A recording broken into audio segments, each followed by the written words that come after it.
You've been taught that holding on is how you keep things, that love means gripping tighter, that security comes from making sure nothing slips away.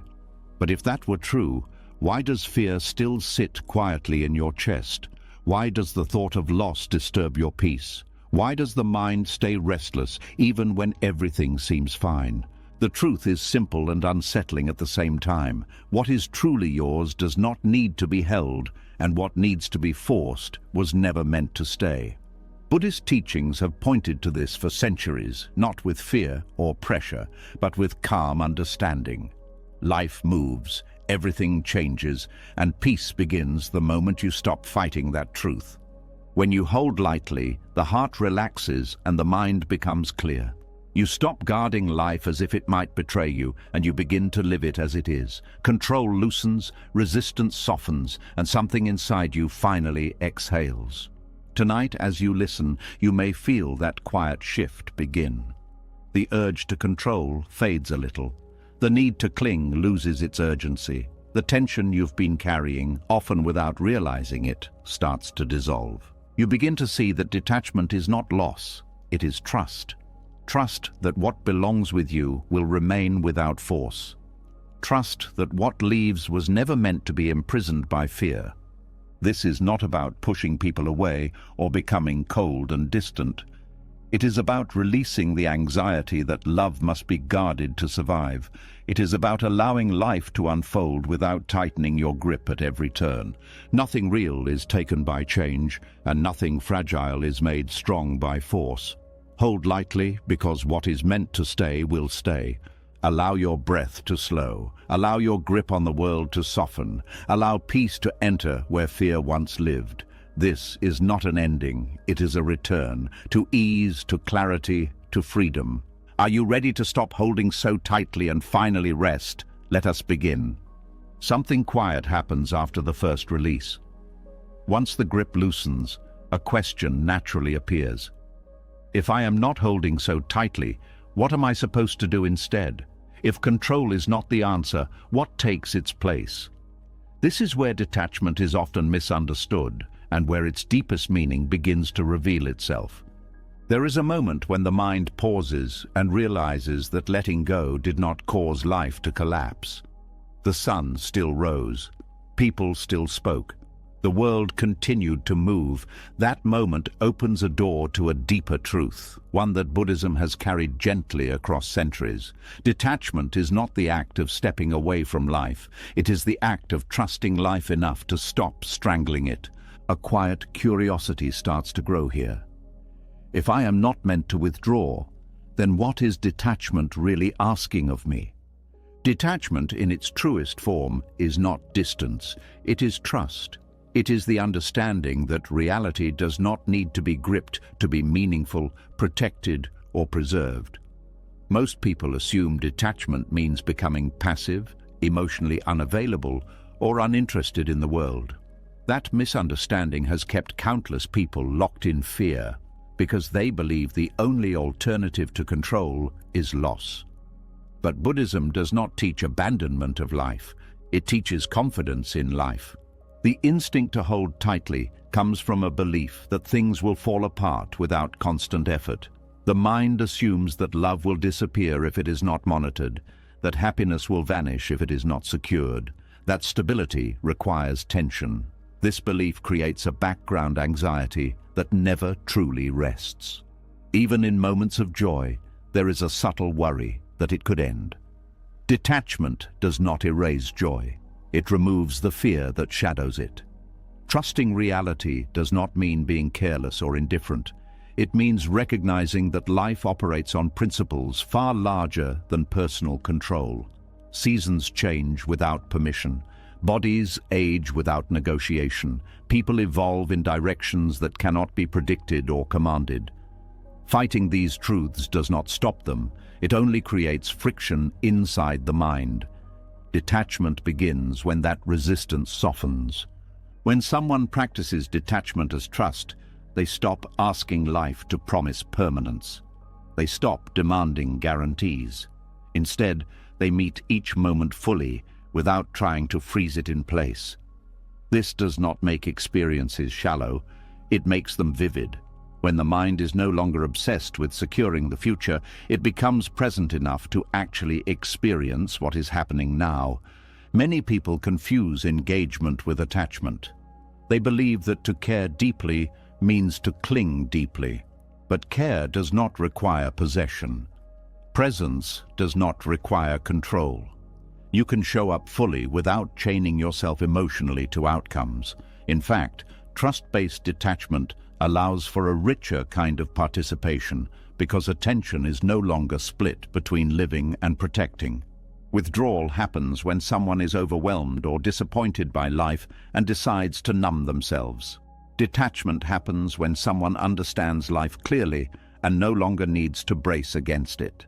One is a closing, the other is an opening. Buddhism consistently points toward openness, not retreat. When you stop gripping reality, you begin to notice how much energy was being spent on fear. Fear of change, fear of loss, fear of uncertainty. That energy becomes available again, and it transforms into clarity. The mind becomes less reactive. Instead of constantly asking, "How do I keep this?" it begins asking, "How do I meet this honestly?" Trusting reality also means trusting yourself within it. Detachment is not blind faith that everything will be pleasant. It is confidence that you can respond to whatever arises. When you trust your ability to meet life, you no longer need to micromanage it. This is where real strength appears, not in control, but in adaptability. A detached mind does not collapse when plans change. It adjusts. It does not panic when people disappoint. It learns. It does not cling to comfort as if survival depends on it. It rests in the knowledge that discomfort is temporary. This flexibility is not weakness, it is resilience. Much suffering comes from treating reality like an enemy that must be subdued. Detachment changes that relationship. Reality becomes something to cooperate with rather than fight against. Pain still happens. Loss still occurs, but the additional suffering created by resistance fades. You stop arguing with what already is. Trusting reality also means releasing the idea that life owes you a specific shape. When expectations loosen, disappointment loses its sharp edge. This does not make you passive or unmotivated. It makes your actions cleaner. You act because action feels right, not because you are trying to secure emotional safety through results. Detachment allows effort without desperation, love without fear, commitment without possession. You can work hard without tying your identity to success. You can care deeply without demanding permanence. This balance is what Buddhism refers to as the middle way, not clinging, not avoiding, simply engaging with wisdom. When detachment is misunderstood, people fear it will drain life of meaning. The opposite happens. Meaning deepens because it is no longer dependent on permanence. A sunset becomes precious precisely because it will not last. A conversation becomes sacred because it cannot be repeated in the same way. Trusting reality allows you to appreciate moments without trying to imprison them. The mind that trusts reality stops rehearsing disaster. It no longer treats uncertainty as a threat. It sees uncertainty as the natural condition of life. This shift alone reduces immense mental strain. Anxiety thrives on the illusion that certainty is possible if you worry enough. Detachment exposes that illusion. There is also a quiet humility in detachment. It acknowledges that life is larger than personal will. This humility is not humiliation, it is relief. You are no longer responsible for holding the universe together. You are only responsible for meeting your own experience with awareness and integrity. When trust replaces control, relationships change. You listen more, you react less, you allow others to be themselves instead of trying to mold them into sources of security. This creates space for genuine connection. People feel less managed and more met. Detachment, far from isolating, often deepens intimacy. Trusting reality also dissolves the constant internal commentary about how things should be. The mind becomes quieter because it is no longer fighting imaginary battles with the present moment. Silence grows not because you suppress thoughts, but because there is less conflict generating them. This kind of detachment does not happen through force. You cannot command yourself to trust reality. It develops gradually as you observe how clinging creates tension and how letting go creates ease. Each small release reinforces confidence. Each moment of non-resistance becomes proof that life continues without your grip. Over time, you begin to sense a subtle friendliness in reality, not because everything is pleasant, but because everything is workable. Even pain becomes something that can be met, learned from, and released. This realization is deeply stabilizing. You stop bracing for collapse. Detachment as trust also reshapes how you experience uncertainty about the future. Instead of seeing it as a void to fear, you see it as open space. Possibility replaces dread. Flexibility replaces rigidity. You prepare without panicking. You plan without clinging. The nervous system responds to this shift. When the mind stops signaling constant threat, the body relaxes. Breathing deepens. Muscles soften. Rest becomes more accessible. Detachment is not only a philosophical stance, it is a physiological relief. Trusting reality does not mean trusting that everything will go your way. It means trusting that nothing needs to go your way for you to remain whole. This is the quiet power Buddhism points toward, a power that does not dominate but endures. As this understanding settles, something else becomes clear. Detachment is not something you apply to life from the outside. It is something that emerges when you stop misunderstanding life.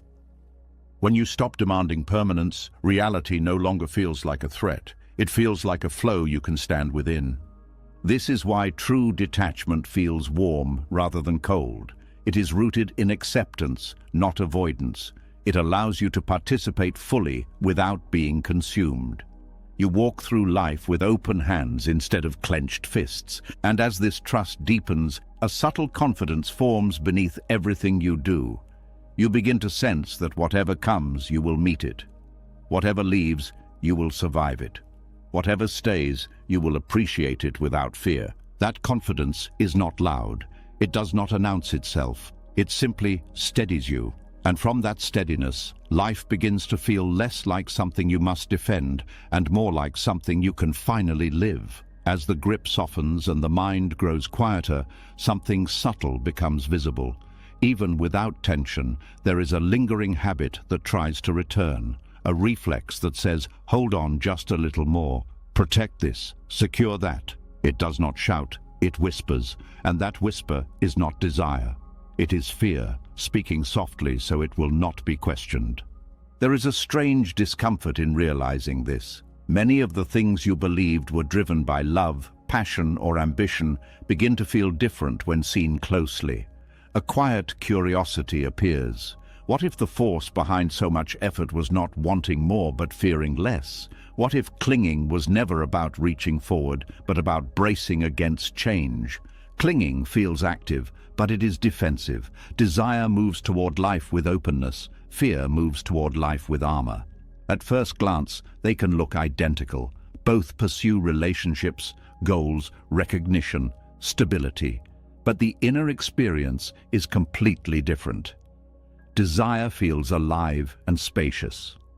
Fear feels urgent and tight. When fear disguises itself as desire, it borrows noble language. It calls itself commitment. It calls itself caring deeply. It calls itself responsibility. But beneath those labels is a refusal to accept impermanence. The mind wants assurance in a world that offers none, and clinging becomes the strategy to create the illusion of safety. Impermanence is not dramatic most of the time. It is subtle. Things slowly change. People evolve. Feelings shift. Circumstances rearrange. Fear does not like subtlety. It wants fixed ground. When it cannot find it, it tries to build it by holding harder. This is why clinging often increases when something matters most. The more meaningful an experience feels, the more fear arises around losing it. Instead of allowing meaning to deepen presence, fear hijacks it and turns it into tension. The mind begins to watch the experience rather than live it. Fear of impermanence does not announce itself clearly. It does not say, "I am afraid things will end." It says, "I must make this last." It does not say, "I cannot tolerate uncertainty." It says, "I need a plan." It does not say, "I am afraid of change." It says, "Things should stay this way." This is how fear pretends to be certainty. It adopts confident language. It sounds decisive. It feels convincing. But certainty built on fear is brittle. It cracks under pressure because it is fighting reality instead of working with it. Clinging also distorts motivation. When fear is present, effort becomes compulsive, rest feels dangerous, letting go feels irresponsible. The mind stays busy because stillness would expose uncertainty.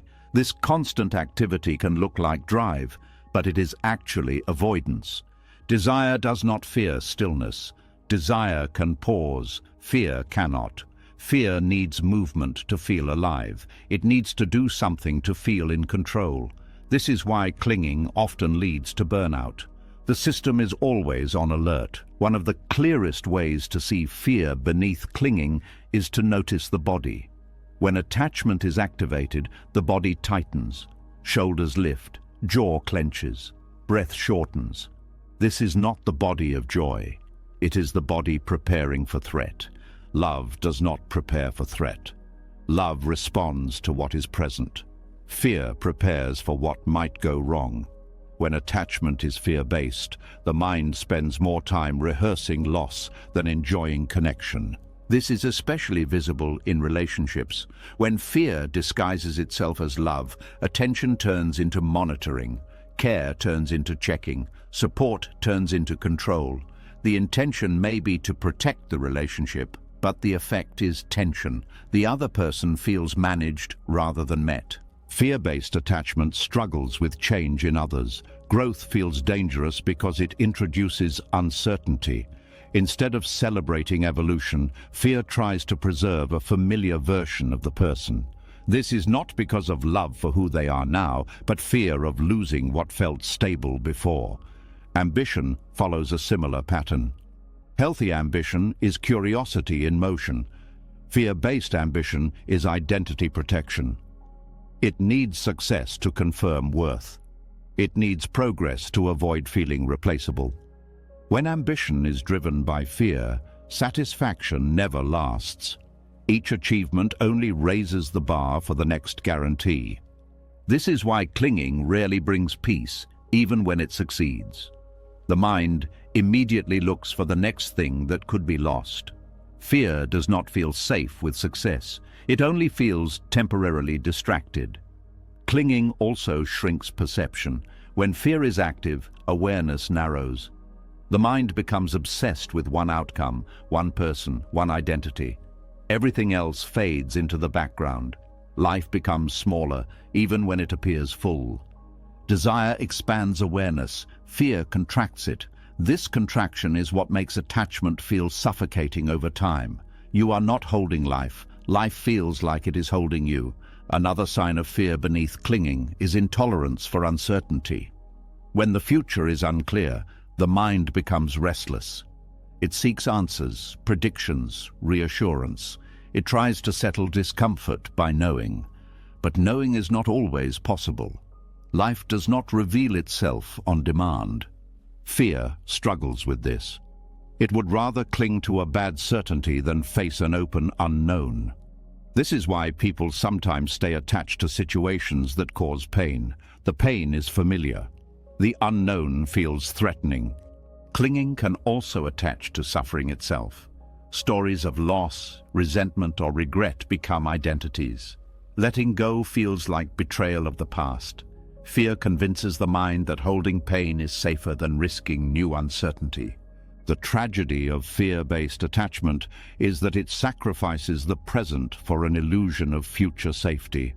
Moments are missed, joy is diluted, connection becomes conditional, Life is postponed in the name of protection. Fear also mistakes vigilance for care. It believes that worrying proves importance, that anxiety shows love. But worry does not protect what you value. It only drains you. Care without fear is attentive, not tense. When fear is seen clearly, there is often resistance. The ego does not like to admit vulnerability. It prefers to see itself as strong, committed, disciplined. Acknowledging fear feels like weakness, but denying fear gives it control. Understanding fear does not mean obeying it. It means recognizing its presence without letting it dictate behavior. This is where detachment deepens. You stop acting from panic. You begin responding from awareness. As this awareness grows, clinging loses its justification. The mind sees that holding tighter does not stop change. It only increases suffering. This realization is not intellectual. It is experiential. It comes from noticing how the body and mind respond when fear is driving. Fear wants certainty because it doubts resilience. It does not trust that you can meet loss, change, or disappointment. Detachment begins to build that trust, not by eliminating fear, but by showing the mind that uncertainty can be lived with. Gradually, the nervous system learns that not everything needs to be secured. That safety does not come from permanence. That identity can be flexible. This learning happens through small releases, letting plans change, allowing feelings to pass, not fixing everything immediately. Fear weakens when it is no longer rewarded with obedience. When the mind stops rushing to reassure it, fear loses urgency. It becomes information rather than command. Desire reclaims its natural role. It becomes exploratory instead of defensive. You move toward what matters without chaining yourself to outcomes. You engage without gripping. You care without guarding. This shift also changes how loss is experienced. Loss still hurts. Detachment does not numb pain, but pain is no longer compounded by the belief that something has gone wrong with reality. Grief moves through instead of becoming a permanent structure. Fear of impermanence dissolves slowly, not because impermanence disappears, but because it is no longer misunderstood. Change stops feeling like betrayal. It feels like movement. Clinging had promised certainty but delivered anxiety. Detachment offers no guarantees but delivers peace, not a dramatic peace, a quiet one, the kind that does not depend on conditions. The mind becomes less interested in owning experiences and more interested in understanding them. You stop asking, "How do I keep this?" and start asking, "How do I meet this honestly?" That question changes everything. Fear loses its disguise when you stop mistaking intensity for truth. Strong emotion does not mean something must be held forever. It means something is alive now. Detachment allows that aliveness without fear of its ending. As fear loosens its grip, there is more room for trust. Not blind trust, but grounded trust. Trust in your ability to respond. Trust in the resilience of awareness. Trust that life does not need to be frozen to be meaningful. Clinging fades, not because you reject it, but because you see through it. It no longer feels like protection. It feels like weight. And when the mind recognizes unnecessary weight, it naturally sets it down. What remains is not emptiness, but space. Space to breathe, space to feel, space to live without constantly negotiating with fear. As the grip loosens and fear loses its authority, another pattern quietly steps into view. It has been there all along, so familiar it almost feels invisible. A single word the mind uses without hesitation. A word that seems harmless, even comforting. And yet, the moment it appears, tension follows. That word is mine. There is a subtle tightening that happens the instant something is claimed. A shift from openness to defense, from presence to protection. Curiosity stirs here because this tension does not come from loss. It appears before anything has gone wrong. Ownership feels natural, it feels practical, it feels necessary for survival, but beneath that practicality, something sharp hides. The moment something becomes mine, the mind changes its posture. It no longer meets reality. It guards against it. The idea of ownership creates a boundary between self and world. On one side is what is considered me and mine. On the other side is everything else. That division may seem harmless, but it quietly reshapes perception. Once the line is drawn, the mind must defend it.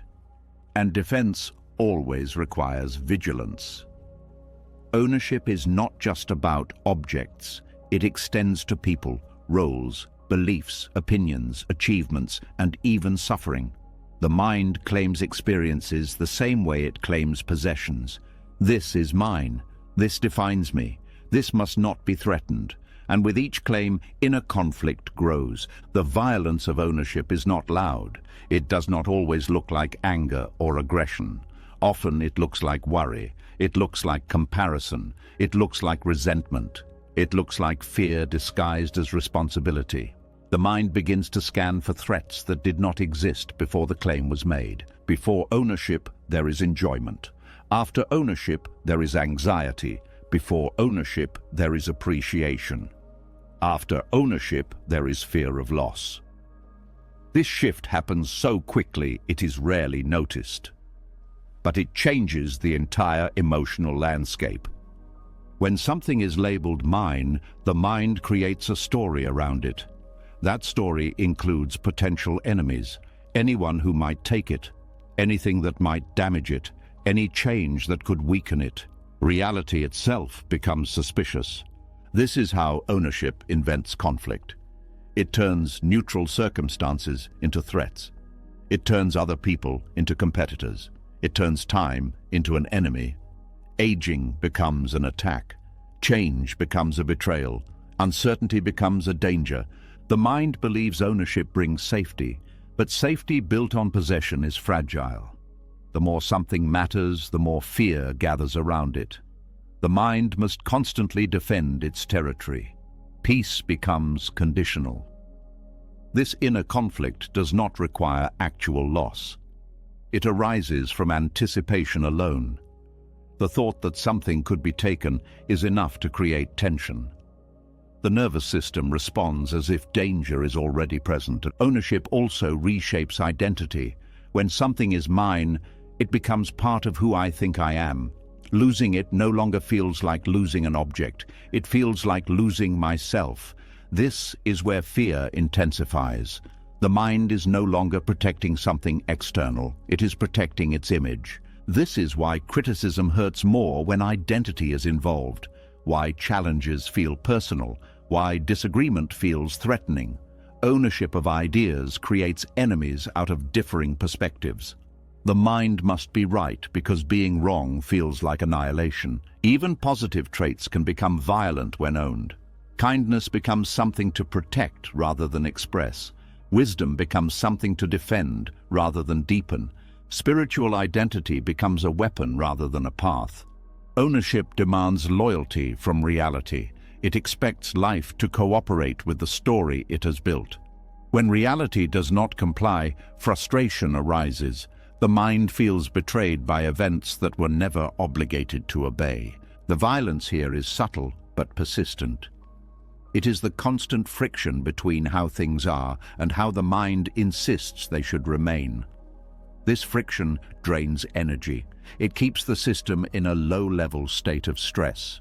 Relationships suffer deeply under ownership. When people are claimed, expectations form, roles harden, freedom shrinks, love becomes conditional. The other person is no longer met as they are, but measured against what they provide. Ownership turns affection into obligation, care into entitlement, presence into duty. And when those expectations are not met, resentment follows.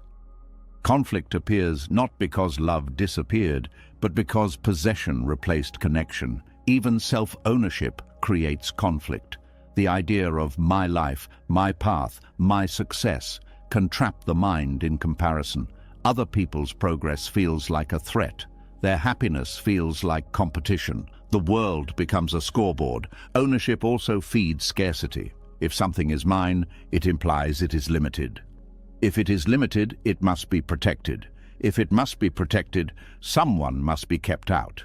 This logic fuels fear, even when resources are abundant. The mind rarely questions this chain of reasoning. It feels instinctual, but it is learned, and what is learned can be unlearned. The Buddha's insight into non-ownership was not about rejecting material life. It was about recognizing how the idea of possession distorts perception. The problem is not having things. The problem is believing they belong to a permanent self. When the sense of mine softens, the mind relaxes. The world stops feeling hostile. Experiences are met without the need to guard them. Enjoyment returns without fear. This does not mean care disappears. It becomes cleaner. When something is no longer owned, it can be cared for without anxiety. Responsibility remains, but obsession fades. Non-ownership also changes how loss is experienced. Loss still hurts, but it does not shatter identity. Grief moves through instead of becoming a permanent wound. The pain is honest, not compounded by the belief that something essential was stolen. The violence of ownership is also visible in how people treat themselves. When failure is owned, shame appears. When success is owned, fear of losing it appears. The mind swings between pride and self-attack, never resting. Letting go of ownership creates neutrality. Experiences are allowed to be what they are without becoming verdicts on worth. Life becomes a series of events rather than a trial. Ownership also fuels comparison. If something is mine, it can be more or less than someone else's. Comparison breeds dissatisfaction. There is always someone with more, someone with less. Peace becomes dependent on relative position. Without ownership, comparison loses relevance. Experiences are no longer ranked. They are simply lived. Satisfaction becomes internal rather than negotiated against others. The idea of mine also locks the mind into time. It demands continuity. It expects the past to guarantee the future.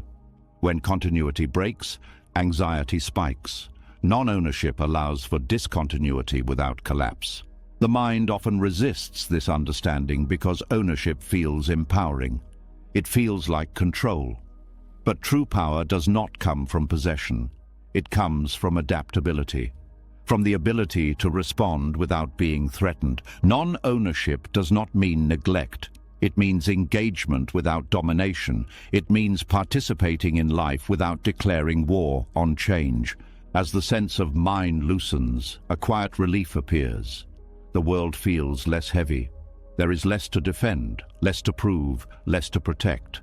Conflict decreases not because the world becomes gentle, but because the mind stops attacking itself through constant defense. Energy once spent guarding dissolves into presence. This presence does not make life smaller, it makes it more fluid. Experiences move freely. Joy comes without fear. Difficulty comes without added resistance. Ownership had promised security, but delivered conflict. Letting go does not create chaos. It creates space. In that space, the mind learns something simple and profound. Nothing needs to be possessed to be meaningful. Nothing needs to be owned to be cared for. And nothing needs to be defended to be lived fully. The quiet tension that once followed the word mine begins to fade. What remains is not emptiness, but ease, a way of being that no longer treats reality as something to conquer, but as something to move within. As the sense of ownership loosens, something delicate begins to surface. When the mind no longer declares war on reality, it becomes aware of a deeper fear that has been quietly shaping behavior all along. Not just the fear of losing things, but the fear of feeling loss itself. The mind realizes that much of its tension was not about what had already disappeared, but about what might one day leave. There is a tender question hidden here. If everything changes, is there a way to meet that truth without closing the heart? Is there a way to enjoy deeply without bracing for pain? This is where letting go before loss happens reveals its quiet wisdom. Most suffering does not come from loss itself. It comes from being emotionally unprepared for it. The mind treats loss like an ambush, something that should not have happened, something unfair, something that breaks the rules. But loss is not an interruption of life, it is one of its rhythms. Letting go before loss happens does not mean withdrawing affection or dulling appreciation. It means loosening the belief that anything must stay in order for life to be meaningful. It is the practice of loving without rehearsing grief and enjoying without demanding permanence. The mind often believes that holding tightly will soften the pain of loss when it arrives. But the opposite is true. The tighter the grip, the sharper the break. Clinging creates shock. Letting go creates continuity. Emotional release before loss happens is not resignation. It is realism infused with care. It is the quiet understanding that everything you touch is already changing and that this does not reduce its value. When you allow yourself to see this clearly, something unexpected happens. Appreciation deepens. Moments become vivid because they are not taken for granted. You stop assuming there will be more later. Presence replaces postponement. Most people delay emotional release because they confuse it with indifference. They believe that if they loosen their attachment, they will care less. But care does not depend on ownership. Care depends on attention, and attention sharpens when fear steps aside. Letting go early means not tying your emotional stability to continuation. It means allowing experiences to be complete without insisting they be permanent. This allows joy to be full rather than anxious. The mind resists this practice because it feels counterintuitive. It asks, if I accept loss now, won't I suffer twice? But acceptance does not create pain. Resistance does. When you accept impermanence, you are not grieving the future, you are respecting reality. Anticipatory release is not pre-grief. It is pre-clarity. It removes the illusion that anything was guaranteed in the first place. When loss eventually occurs, it is still painful, but it is not disorienting. It does not collapse identity. One of the most profound shifts that happens with early letting go is the reduction of fear-based behavior. When you are no longer trying to protect yourself from future pain, you stop making choices rooted in avoidance. You stop shrinking your life to feel safe. Many people unconsciously limit joy because they fear losing it. They hold back from loving fully, from committing deeply, from celebrating openly. Letting go before loss happens removes this hesitation. You give yourself permission to be alive. This practice also changes how memory works. Instead of clinging to the past to preserve what is gone, you allow memories to flow naturally. They become warm rather than sharp. Gratitude replaces longing. The nervous system benefits from this shift. When you stop treating loss as catastrophe, the body relaxes. It no longer stays on constant alert. Emotional resilience increases because the system trusts that pain can be felt without breaking. Letting go early also teaches the mind how to release without collapse. It becomes familiar with the sensation of opening the hand. When loss arrives, the gesture is known. There is less panic, less grasping, less internal violence. This does not make loss easy, nothing does, but it makes loss honest. Pain moves through instead of becoming trapped. Tears flow instead of hardening into bitterness. Another subtle benefit of early letting go is freedom from emotional bargaining. The mind stops negotiating with reality. It no longer promises good behavior in exchange for stability. It stops asking life to stay the same. This frees enormous energy. Energy once spent on fear becomes available for creativity, connection, and care. You show up more fully because you are no longer holding back to protect yourself. Letting go before loss also changes how gratitude is experienced. Gratitude becomes immediate rather than delayed. You stop waiting until something is gone to appreciate it. Appreciation becomes a living practice instead of a retrospective one. This is not a mental trick, it is a way of seeing. When you know something is not owned, you pay attention. You notice textures, tones, small gestures. Life becomes detailed again. Early release also softens regret. When experiences end, there is less sense of unfinished business. You were present. You did not postpone love. You did not assume later. This brings peace even in grief. The mind often fears that letting go will make it passive, but letting go actually sharpens engagement. When you are not clinging, you respond more accurately. You are less distracted by fear and more attuned to what is needed now. This practice also reduces resentment. When loss is accepted as part of life, the mind stops searching for someone to blame. There is sadness, but not hostility. Pain does not turn into bitterness. Letting go before loss happens also dissolves the habit of emotional hoarding. You stop saving love for later. You stop rationing joy. You stop waiting for perfect conditions. This creates a sense of abundance that does not depend on outcomes. Even when things end, life feels full rather than depleted. The fear that early release will numb emotion is unfounded. What numbs emotion is resistance. Allowing impermanence keeps the heart open. The heart closes when it is trying to defend itself. This approach also changes how endings are experienced. Endings become transitions rather than failures. They still carry sadness, but not humiliation, not shame, not collapse. The mind learns that it can survive endings without self-punishment. This confidence reduces fear across all areas of life. You become more willing to try, to love, to risk. Letting go before loss happens also encourages humility. It reminds you that nothing was owed, that every experience was a gift, not a contract. This humility is not smallness, it is grace. As this understanding deepens, you stop asking life to be predictable. You allow it to be alive. You meet moments as visitors rather than possessions. This does not reduce commitment, it purifies it. You commit without demanding control. You care without insisting on permanence. You love without chaining.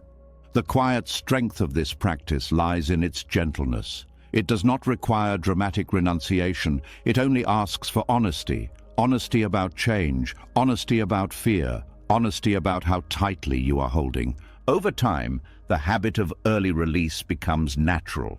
You notice attachment forming and soften it. You notice fear rising and breathe with it.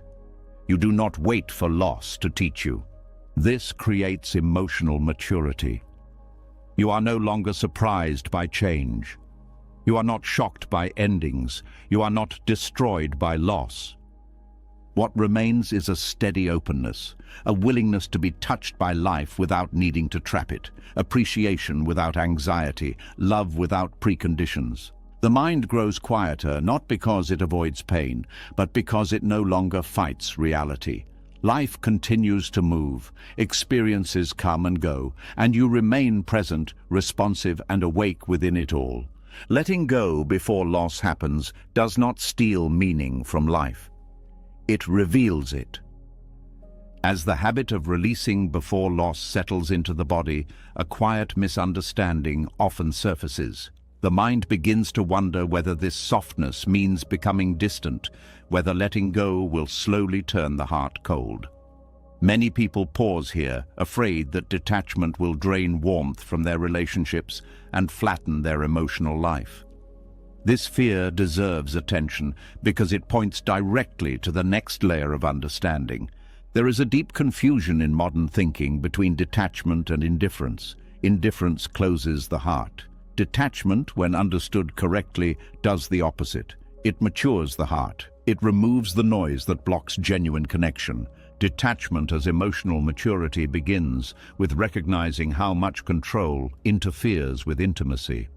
Control rarely announces itself openly. It hides inside concern, advice, expectations, and subtle pressure. It claims to protect love, but it quietly limits it. When outcomes matter more than presence, connection becomes conditional. Emotional immaturity does not mean lacking feelings. It means being ruled by them. It means reacting instead of responding. It means needing others to behave a certain way in order to feel safe. Detachment interrupts this pattern. It creates space between emotion and action. In that space, choice appears. When you no longer need to control how someone feels, thinks, or grows, you begin to meet them as they are. This meeting is the foundation of intimacy. Intimacy is not closeness created by dependence. It is closeness created by freedom. Many people confuse attachment with depth. They believe intensity equals intimacy. But intensity often comes from fear. Fear of losing, fear of being replaced, fear of not being enough. These fears create emotional spikes, but spikes are not depth, they are instability. Detachment steadies emotional ground. It allows feelings to move without overwhelming the system. You can feel love without panic. You can feel sadness without collapse. You can feel joy without clutching.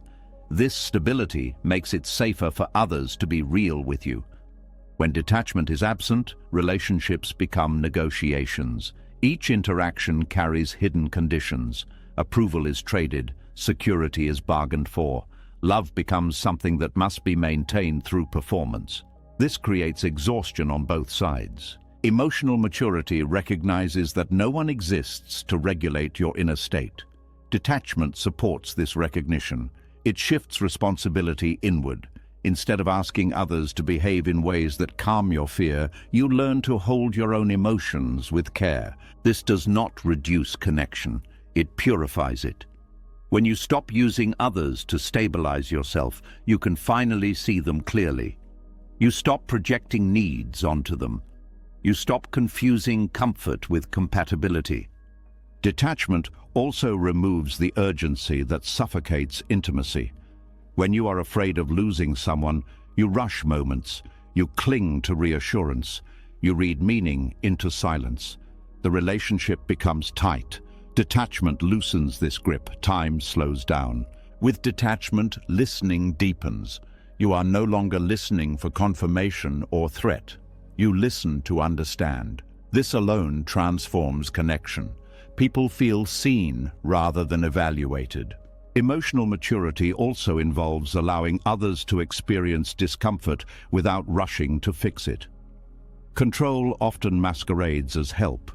It says, "I can't stand to see you struggle." But underneath is often the truth. "I can't stand how your struggle makes me feel." Detachment allows you to stay present without intervening unnecessarily. This does not mean withholding support. It means offering support without attachment to outcomes. You help because it feels right, not because you need a specific result to feel okay. Detachment changes how conflict is handled. When you are not attached to being right, arguments soften. Defensiveness decreases. You can acknowledge mistakes without losing self-worth. You can disagree without turning the other person into an enemy. Coldness avoids conflict. Detachment engages it calmly. It does not shut down. It stays open without being reactive. This creates safety. Safety allows honesty. Honesty deepens intimacy. Another sign of emotional maturity through detachment is respect for boundaries. Control ignores boundaries. It believes love entitles access. Detachment understands that closeness does not require invasion. It honors space without interpreting it as rejection. This respect allows relationships to breathe. People are more likely to stay when they are not being held hostage by expectations. Freedom strengthens bonds more than obligation ever could. Detachment also dissolves emotional manipulation, both conscious and unconscious. When you are not dependent on specific reactions, you stop using guilt, silence, or intensity to get your needs met. Communication becomes clearer. Needs are expressed directly rather than acted out. The heart remains warm because it is no longer armored. Control hardens the heart. Detachment softens it. It allows vulnerability without collapse. You can open without demanding protection. Emotional maturity also involves accepting that others cannot meet all needs. Control demands completeness.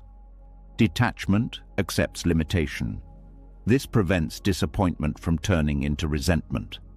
When expectations loosen, appreciation grows. You notice what is offered rather than obsessing over what is missing. Gratitude replaces comparison. Presence replaces evaluation. Detachment also supports emotional consistency. Instead of swinging between closeness and withdrawal, you remain steady. This steadiness builds trust. People feel they can rely on you because your mood is not constantly tied to their behavior. Coldness withdraws to avoid pain. Detachment stays engaged while accepting pain as part of connection. It does not punish others for being human. Another important aspect of emotional maturity is allowing relationships to change form without labeling that change as failure. Control clings to roles. Detachment allows evolution. A connection can shift without being erased. This flexibility reduces heartbreak. You grieve changes without catastrophizing them. You do not force continuity where it no longer fits. Detachment also deepens self-respect. When you are not chasing validation, you choose relationships that align with your values. You do not stay where you must shrink to be accepted. You do not leave simply because discomfort arises. Emotional maturity is the ability to stay without clinging and leave without hatred. Detachment supports both. This maturity also changes how love is expressed. Love becomes an offering, not a demand. You give without keeping score. You receive without obligation. The fear that detachment will make you less caring fades as you experience its effects. You care more cleanly. Without fear, love flows naturally. Without control, affection becomes spacious. Detachment allows deeper intimacy because it removes the pressure to perform.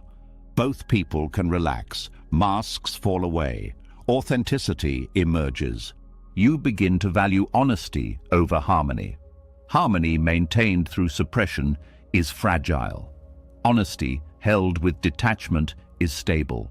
Detachment also reduces emotional burnout.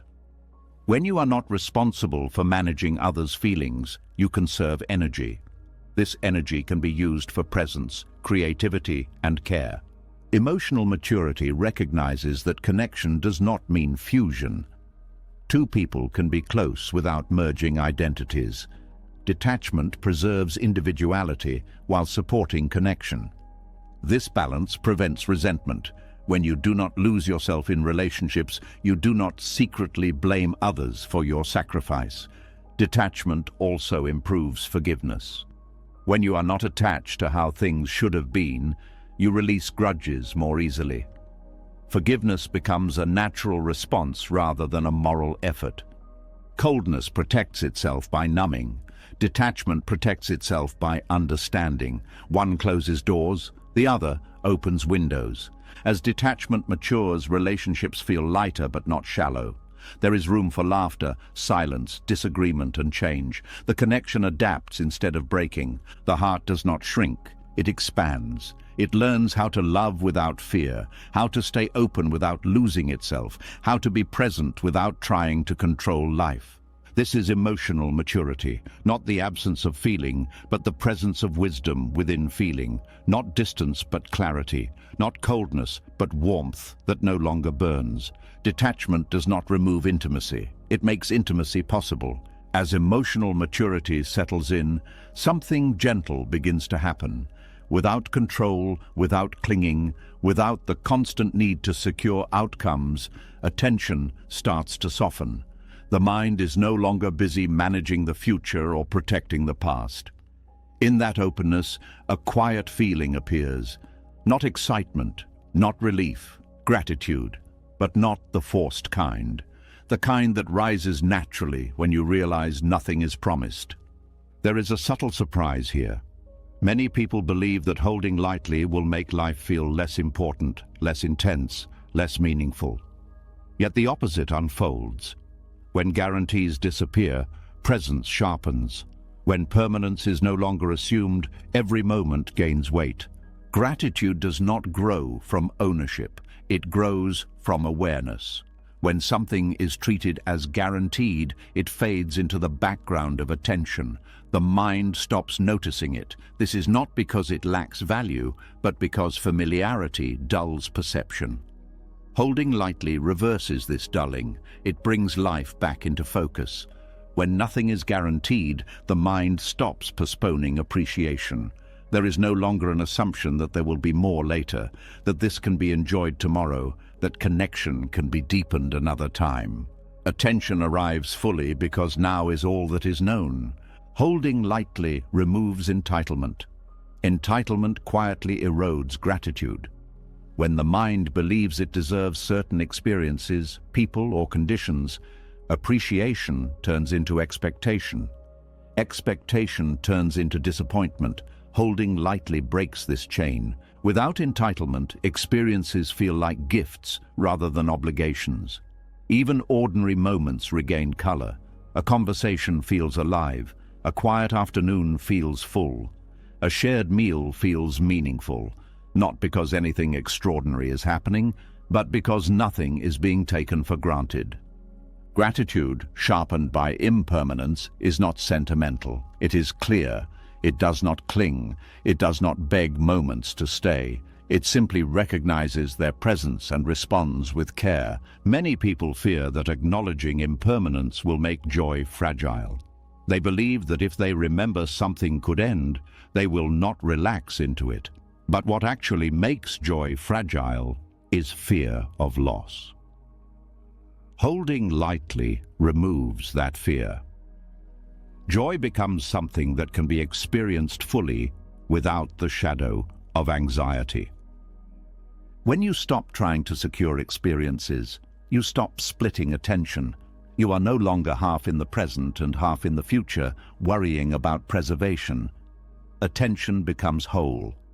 Gratitude grows naturally from wholeness. Holding lightly also changes how memory functions.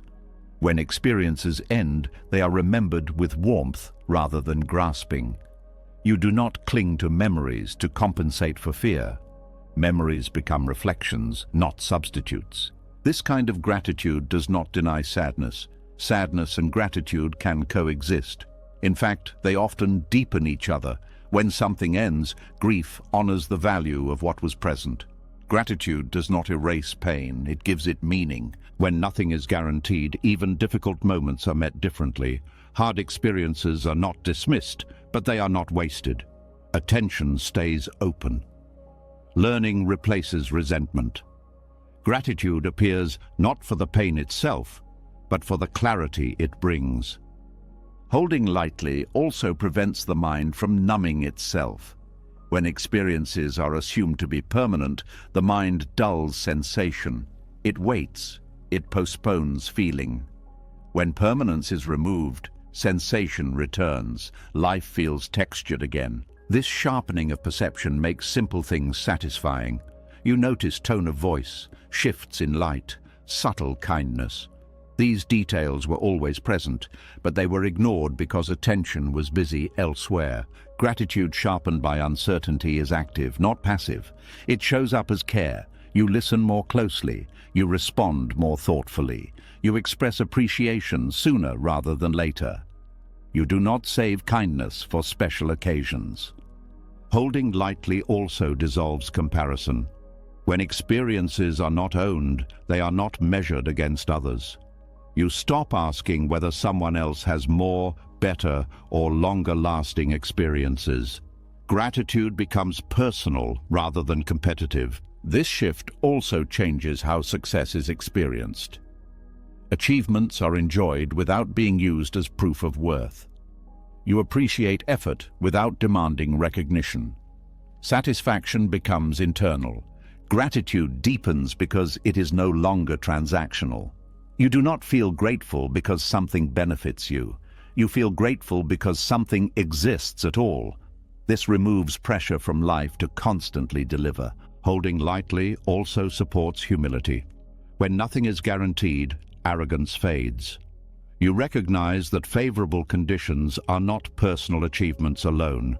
This humility does not diminish confidence, it stabilizes it. Another quiet effect of holding lightly is patience.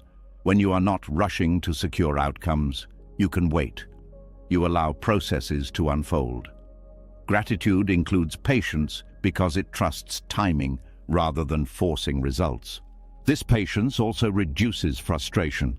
When things do not go as planned, the mind does not immediately label the moment as a failure. It stays open. Gratitude for effort replaces obsession with outcome. Holding lightly allows appreciation to exist without attachment. You can enjoy beauty without needing to possess it. You can love without demanding permanence. You can experience joy without fearing its end. This kind of gratitude is resilient. It does not disappear when conditions change. It adapts. When something leaves, gratitude shifts from presence to remembrance without bitterness. Holding lightly also transforms routine. Repetition no longer breeds boredom. It breeds familiarity, infused with attention. You notice variation within sameness. Life stops feeling mechanical. When nothing is guaranteed, even the body is appreciated differently. Sensations are noticed. Health is valued without panic. Aging is acknowledged without despair. Gratitude replaces denial. This perspective also reduces impatience with others. When you understand that nothing is promised, you stop demanding perfection. You become more forgiving. Gratitude for effort replaces criticism for flaws. Holding lightly changes how time is experienced. Time feels less like something slipping away and more like something passing through. You stop chasing moments and start inhabiting them. Gratitude, sharpened by impermanence, also encourages expression. You say what matters sooner. You show appreciation openly. You do not assume there will be another chance. This does not create urgency born of fear. It creates clarity born of awareness. You act because it feels true, not because you are panicking about loss. Holding lightly also frees joy from conditions. Joy no longer depends on how long something lasts. A short moment can be complete. A brief connection can be meaningful. This is why gratitude deepens rather than weakens when certainty is removed. Certainty dulls attention. Uncertainty sharpens it. Gratitude also becomes less performative. You stop trying to feel grateful because you should. Gratitude arises naturally when the mind is present. Holding lightly also softens disappointment. When expectations are loose, outcomes do not crush the heart. Gratitude for effort, learning, and experience remains even when results differ. This allows you to keep engaging with life without becoming cynical. Cynicism often grows from repeated disappointment paired with rigid expectation. Holding lightly dissolves this pattern. Gratitude, sharpened by impermanence, also nurtures contentment. Contentment does not mean settling. It means recognizing sufficiency within the present moment. Holding lightly allows ambition to coexist with gratitude. You strive without resentment. You aim without entitlement. You appreciate progress without demanding completion. As this way of seeing deepens, life feels fuller without being heavier. Moments carry weight, but not burden. Attention stays open. Appreciation stays alive. Gratitude becomes less about saying thank you and more about how you live. It shows up in care, patience, presence, and respect. When nothing is guaranteed, nothing is wasted. Every experience contributes. Every moment matters. Holding lightly does not weaken gratitude. It reveals it.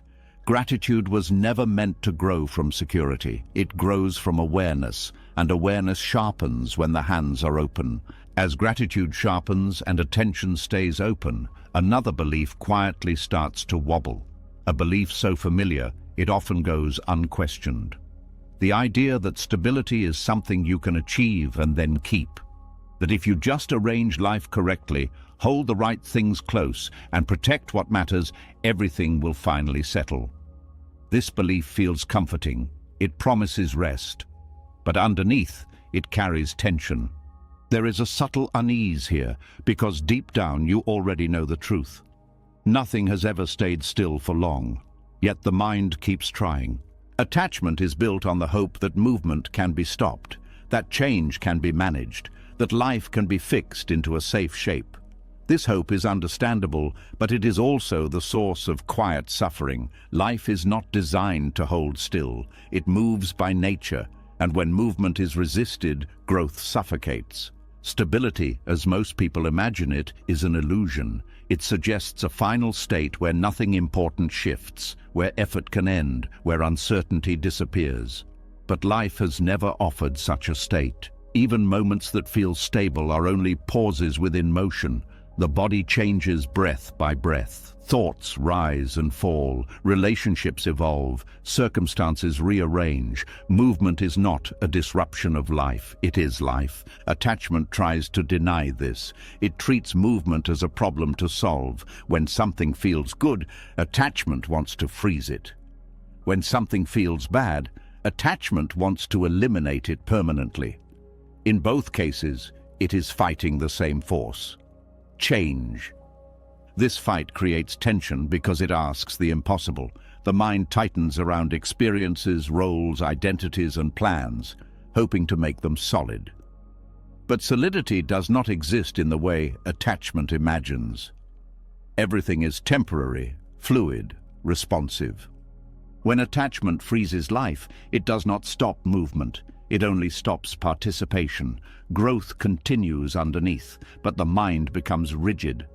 This mismatch creates suffering. Life keeps moving, but the self refuses to move with it.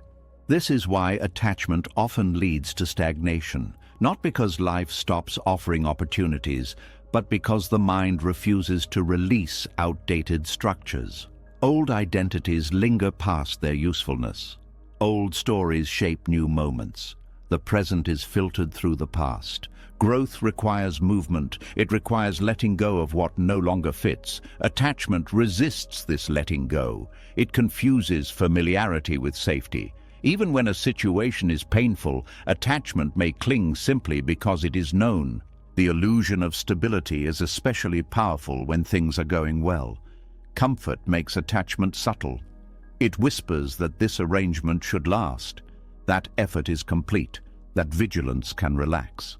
But beneath that whisper is fear. Fear of losing what feels secure. This fear motivates control. Control tries to manage movement. It schedules, plans, predicts, and monitors.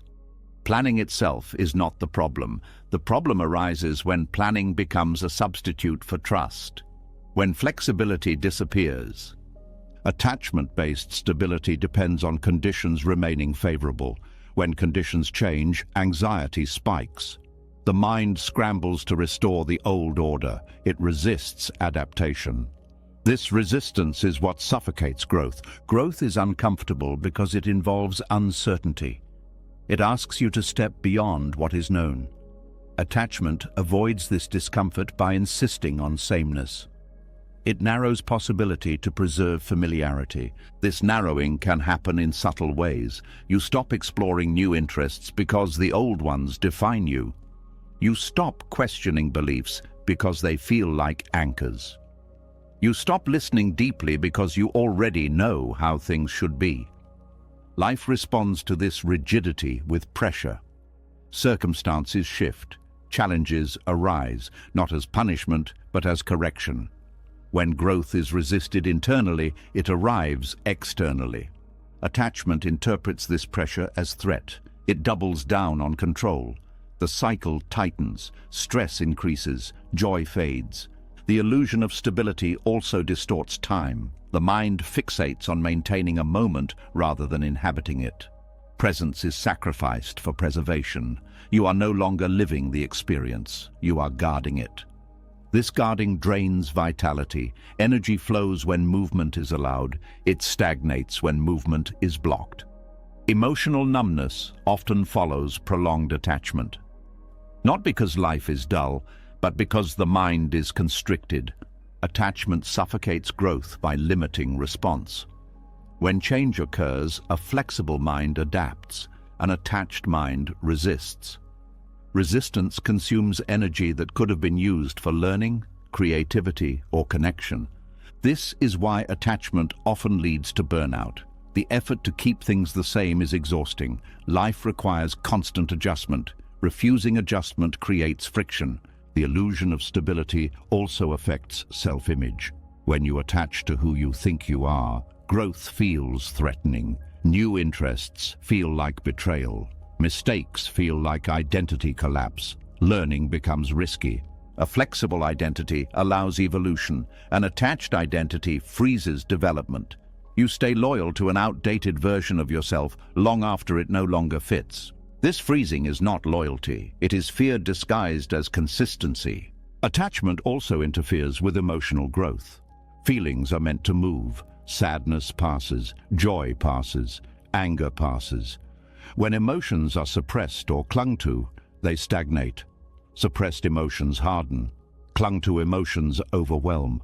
Movement allows integration. Feelings are processed by being felt and released. Attachment interrupts this natural cycle. Emotional patterns repeat because they are never allowed to complete. The illusion of stability is often reinforced by culture. Success is framed as arrival. Relationships are framed as permanence. Happiness is framed as a state to reach. These narratives encourage attachment. They imply that movement is failure, but arrival is temporary. Relationships evolve. Happiness fluctuates. When reality contradicts the narrative, disappointment arises. Not because life failed, but because expectations were unrealistic. Attachment freezes not only external circumstances, but inner curiosity. When you believe you have arrived, you stop asking questions. Curiosity fades. Growth slows. Life does not reward stagnation. It invites participation. When participation stops, meaning thins. Movement does not mean chaos. It means responsiveness. Stability does not come from freezing life. It comes from moving with it. Like balance on a bicycle, stability exists only while in motion. Attachment misunderstands this. It tries to create balance by standing still. The result is a fall.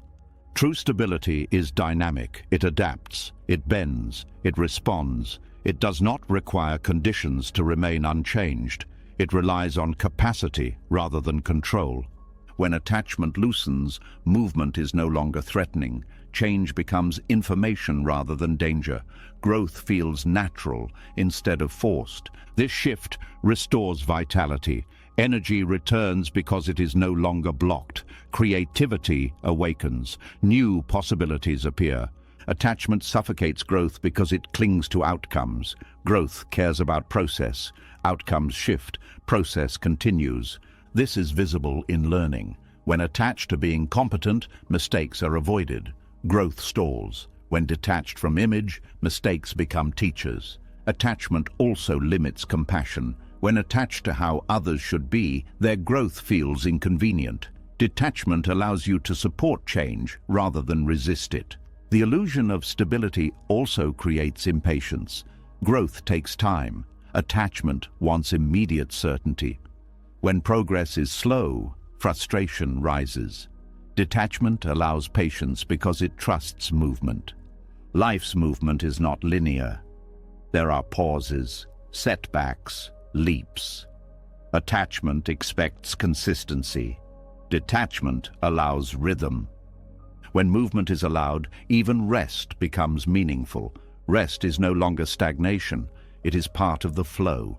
Attachment tries to turn rest into permanence. It resists re-engagement. Growth requires cycles of rest and action. Freezing disrupts these cycles. The mind often fears that without attachment, life will become unstable. The opposite is true. Without attachment, you stop fighting instability. You learn to move within it. This creates a deeper sense of steadiness. Not the steadiness of things staying the same, but the steadiness of being able to respond. As this understanding settles, the illusion of stability loses its grip. The mind no longer seeks to freeze moments. It allows them to pass. Growth resumes not because you push it, but because you stop blocking it. Life moves. You move with it. And in that movement, something surprising appears.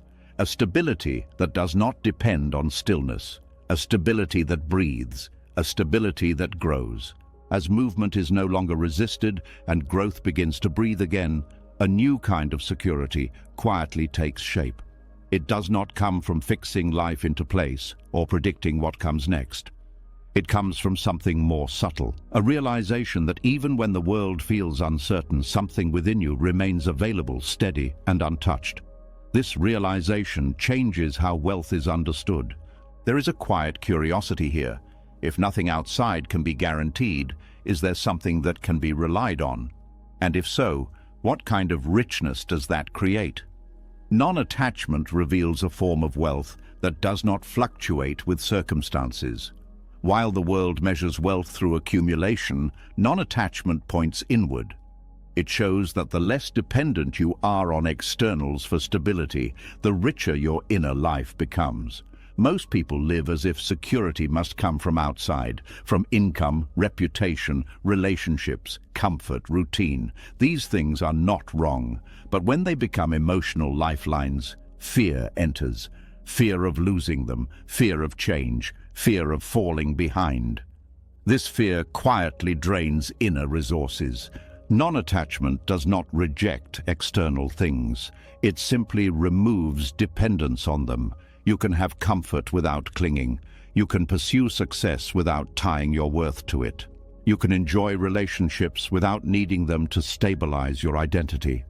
Inner wealth grows when emotional balance no longer depends on conditions, when peace is not rented from circumstances but cultivated within awareness. This does not mean life becomes easy. It means you stop being impoverished by every shift.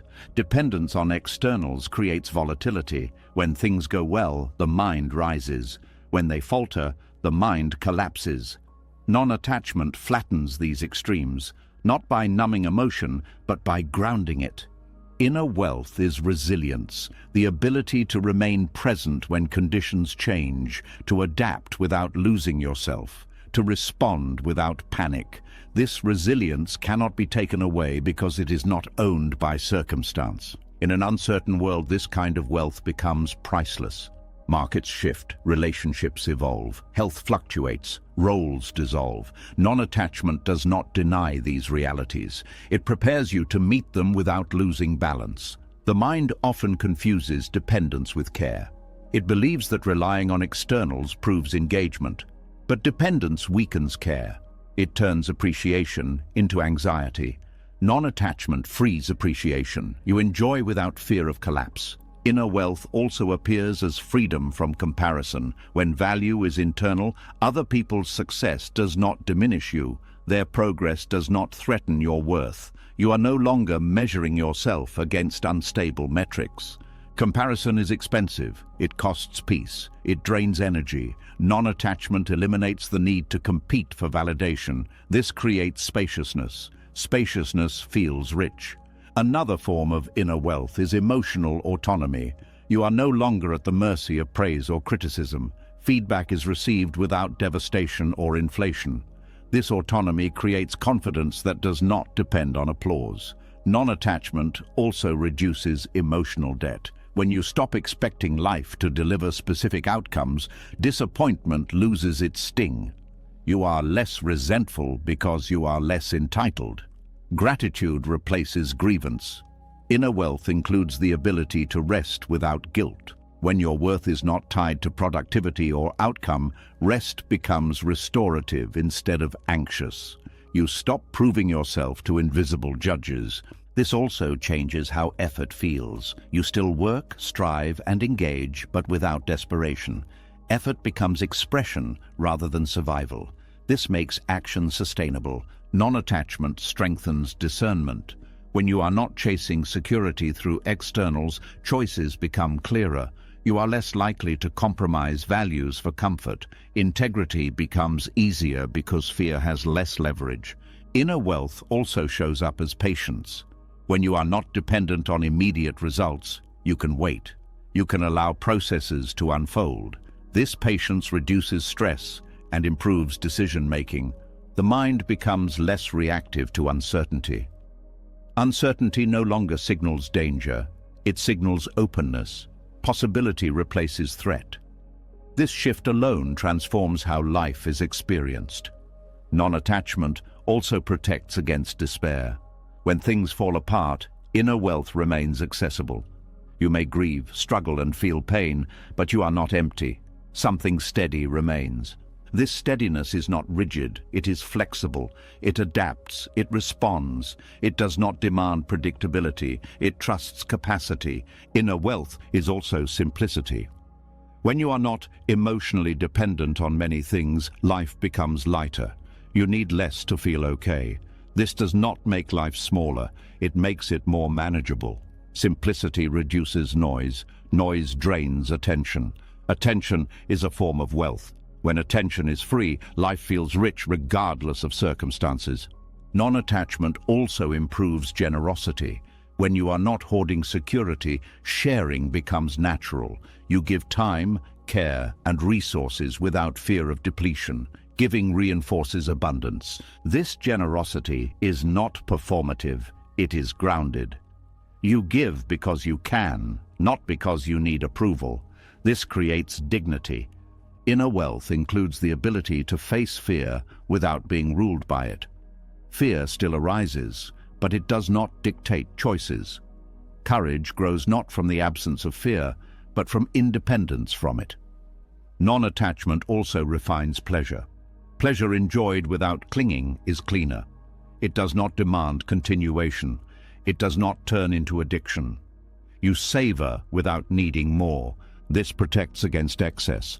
Excess often comes from trying to fill inner poverty. When inner wealth is present, moderation becomes natural. Non-attachment also changes how loss is experienced.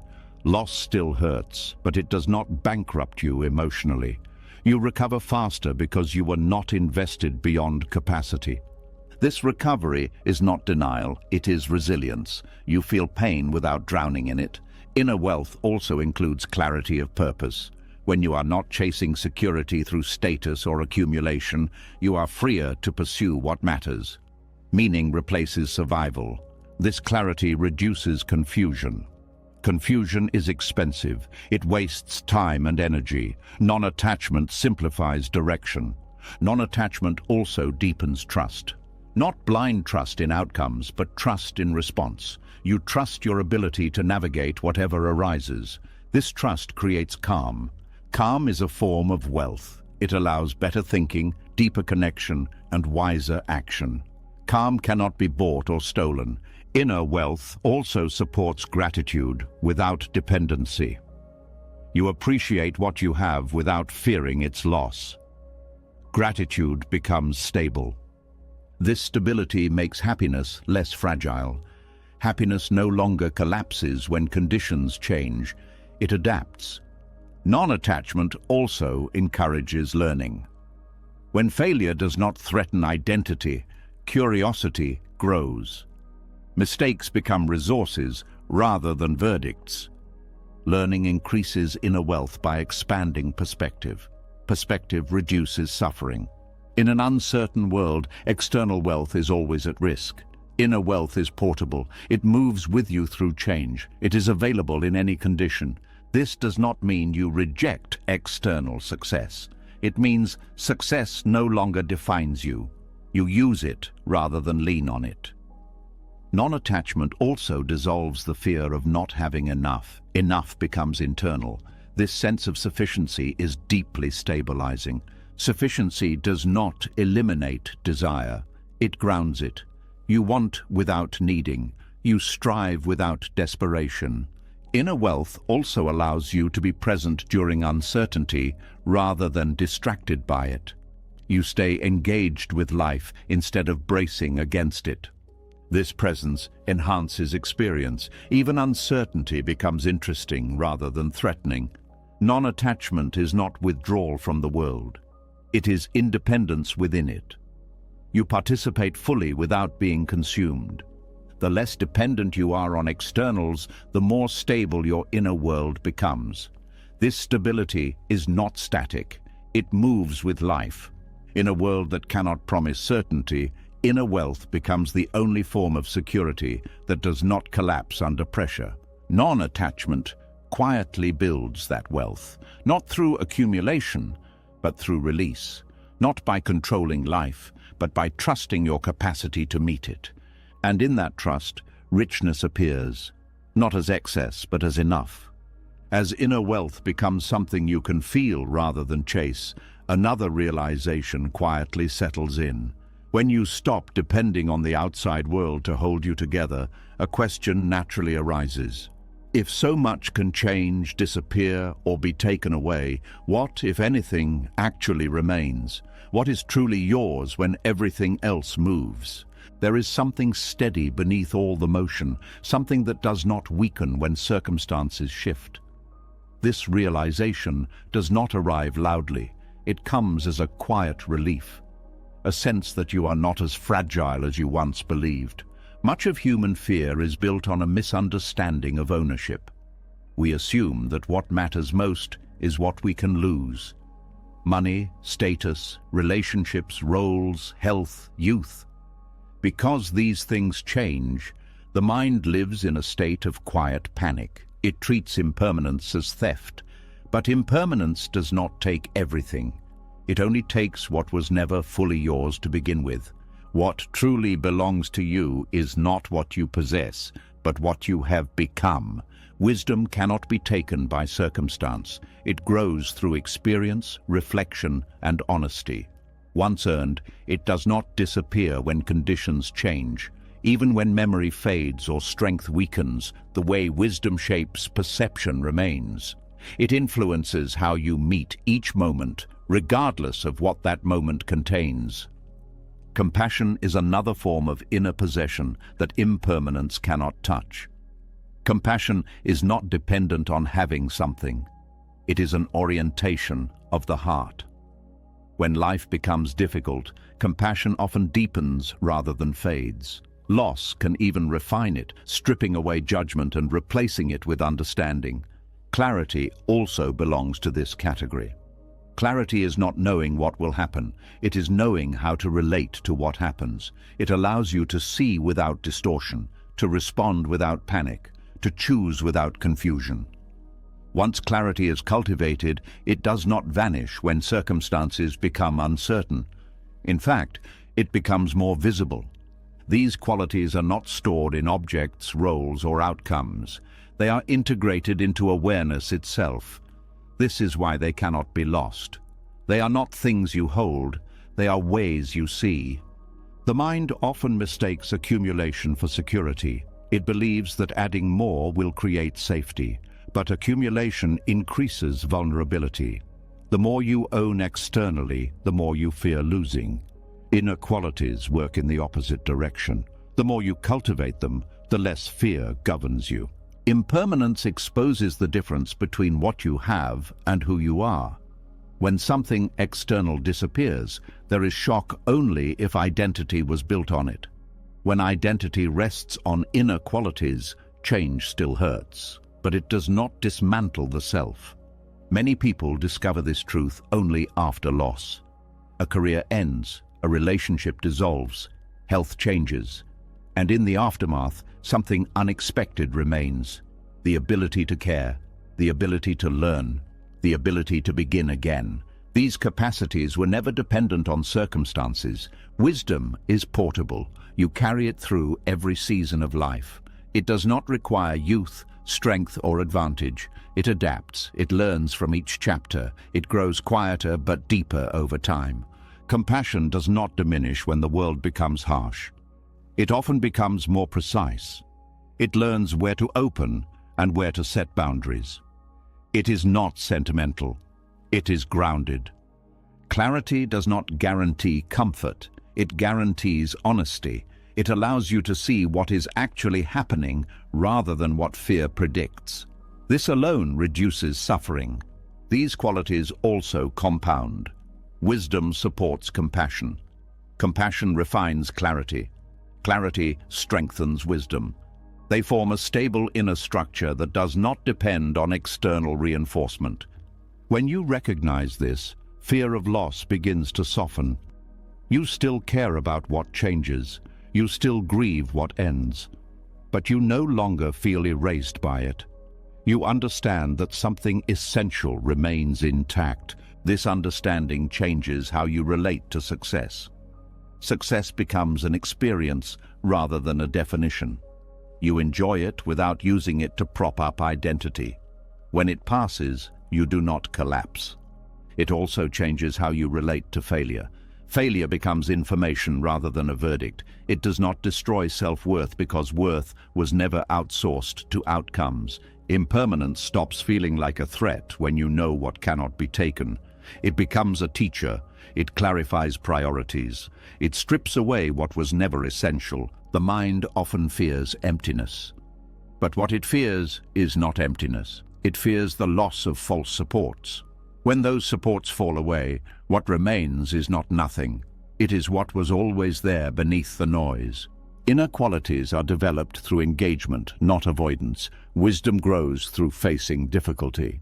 Compassion grows through vulnerability. Clarity grows through attention. These processes cannot be undone by external change. This is why non-attachment does not create detachment from life. It creates detachment from illusion. The illusion that identity depends on conditions. The illusion that security comes from permanence. When this illusion dissolves, life feels lighter. Not because nothing matters, but because what matters is no longer at risk in the same way. What truly belongs to you also includes your capacity for presence. Presence cannot be stolen.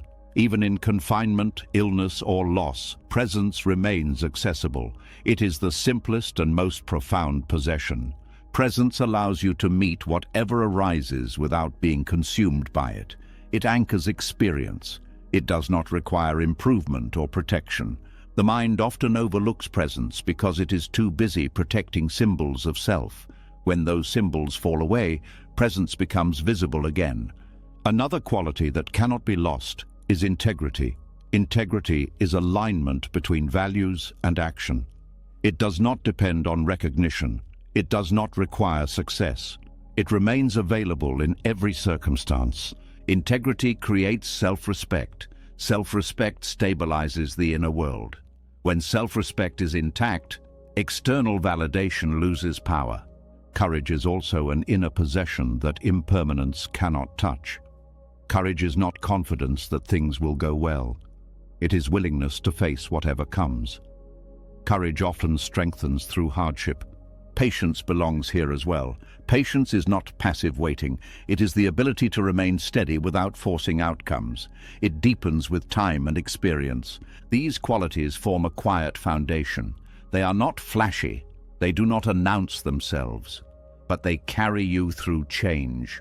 The fear that life will take everything is rooted in misunderstanding. Life takes forms, not essence. It takes circumstances, not capacity. When this is seen clearly, attachment loosens naturally. There is less urgency to hoard experiences, less panic about endings, less obsession with control. You still participate, you still care, but you no longer confuse temporary arrangements with permanent identity. This understanding also changes how you view others. You stop defining people by their roles, success, or behavior. You recognize their deeper qualities. This fosters respect and patience. When someone loses status or health, you do not see them as diminished. You see what remains: their humanity, their capacity for care, their awareness. This perspective reduces judgment. Judgment often comes from fear of losing one's own position. When inner worth is stable, comparison loses relevance. What truly belongs to you also includes the lessons you have integrated. Life may repeat patterns, but learning remains. Even if memory fades, the shape of understanding influences behavior. Impermanence may take sharpness of mind, but it cannot take the gentleness that understanding leaves behind. It cannot take the way wisdom softens reactions. This is why elders often carry depth even when abilities decline. Something essential remains. Knowing this allows you to age, change, and adapt without despair. You do not cling to past versions of yourself. You allow evolution. It also changes how you approach the future. You plan without panic. You prepare without obsession. You trust that whatever comes, you bring something valuable to meet it. The belief that you are only as strong as your circumstances creates anxiety. The recognition that strength is internal creates peace. This peace is not denial. It is grounded. It acknowledges loss without turning it into identity. When you understand what cannot be lost, you stop defending yourself so aggressively. Life no longer feels like a constant threat. You can relax your guard. Relaxation does not mean passivity, it means responsiveness. You respond instead of react. This shift restores energy.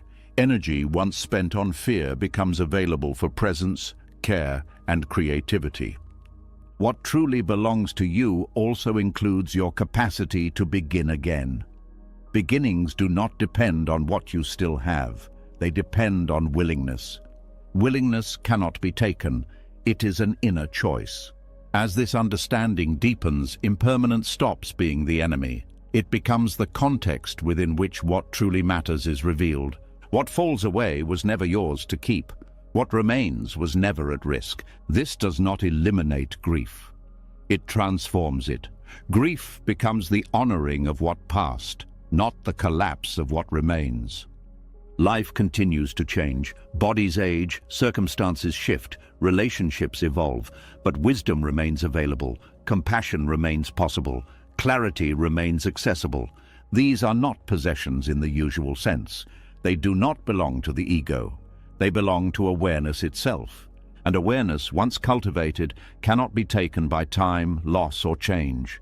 This is the quiet truth beneath non-attachment. You are not empty when things leave. You are revealed. What truly belongs to you has been with you all along.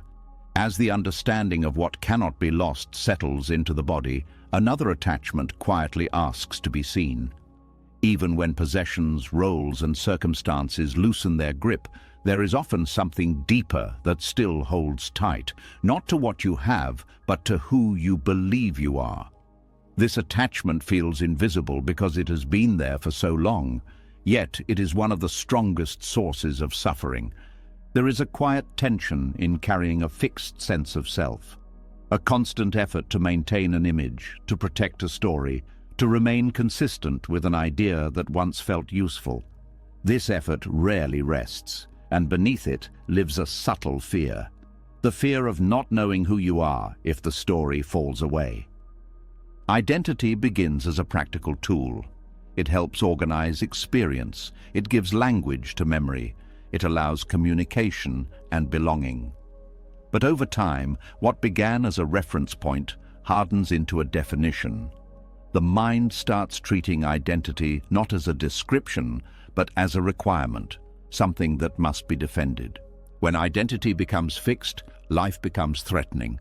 Every change feels like a challenge to existence. Growth feels risky. Mistakes feel dangerous. Disagreement feels personal. The mind is no longer responding to events. It is protecting a self-image. This is where suffering intensifies. Not because life is harsh, but because identity is rigid. The need to be someone creates pressure. Pressure to behave consistently. Pressure to meet expectations. Pressure to live up to labels, both internal and external. This pressure narrows the range of possible responses. You are no longer free to change your mind, your direction, or your pace. Detachment from identity does not mean losing personality or memory.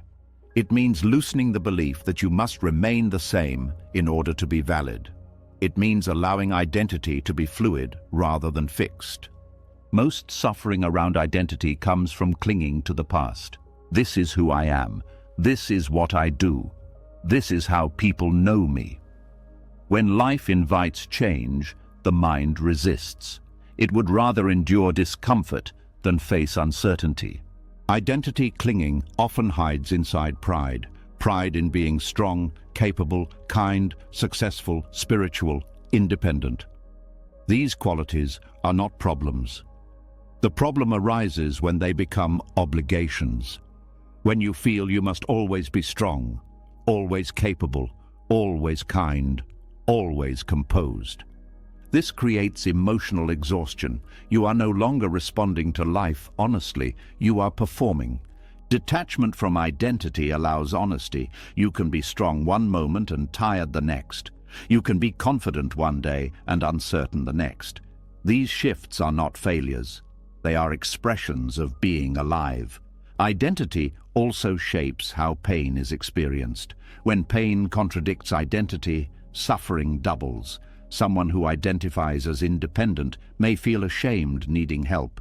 Someone who identifies as positive may feel guilty for sadness. Someone who identifies as wise may fear confusion. The pain is not the problem, the resistance is. When identity loosens, pain is allowed to be pain. It is not turned into a verdict on worth. This alone reduces suffering significantly. Identity clinging also fuels comparison. You measure yourself against others to confirm who you think you are. Comparison breeds anxiety because there is always someone who seems more aligned with the ideal. Detachment removes the scoreboard. Without the need to be someone specific, comparison loses relevance. You are not trying to prove anything. You are responding to what is real. The mind often fears that releasing identity will lead to emptiness or confusion. But what actually emerges is flexibility, a capacity to learn, a willingness to adapt. Identity becomes a tool rather than a prison. This flexibility supports growth. Growth requires letting old versions of yourself die. Identity clinging resists this death. It keeps outdated patterns alive long after they have lost relevance. Many people stay in careers, relationships, and roles not because they are fulfilling, but because leaving would threaten identity. If I'm not this, who am I? Detachment from identity allows movement without collapse. This does not mean change must be constant. It means change is possible without fear. Identity also shapes how feedback is received. When identity is rigid, feedback feels like attack. When identity is flexible, feedback feels like information. This openness accelerates learning and deepens relationships. Detachment from identity also softens defensiveness. You no longer need to protect an image. You can admit mistakes. You can apologize. You can change course without shame. This creates trust. People feel safer around someone who is not guarding an ego. Conversations become real rather than strategic. Identity clinging also limits compassion toward others. When you are attached to being right, others must be wrong. When you are attached to being good, others must be flawed. Detachment dissolves this polarity. Without a fixed identity to defend, curiosity returns. You can listen without preparing a response. You can learn without feeling diminished. The need to be someone also interferes with presence. The mind is constantly checking whether behavior aligns with identity. Is this on brand? Does this fit who I am? This self-monitoring pulls attention away from the moment. Detachment allows full presence because there is no performance to maintain. You respond naturally. Authenticity emerges without effort. Identity also shapes memory. You remember events selectively to support the story of who you are. Detachment allows memory to be honest. You can acknowledge contradictions without anxiety.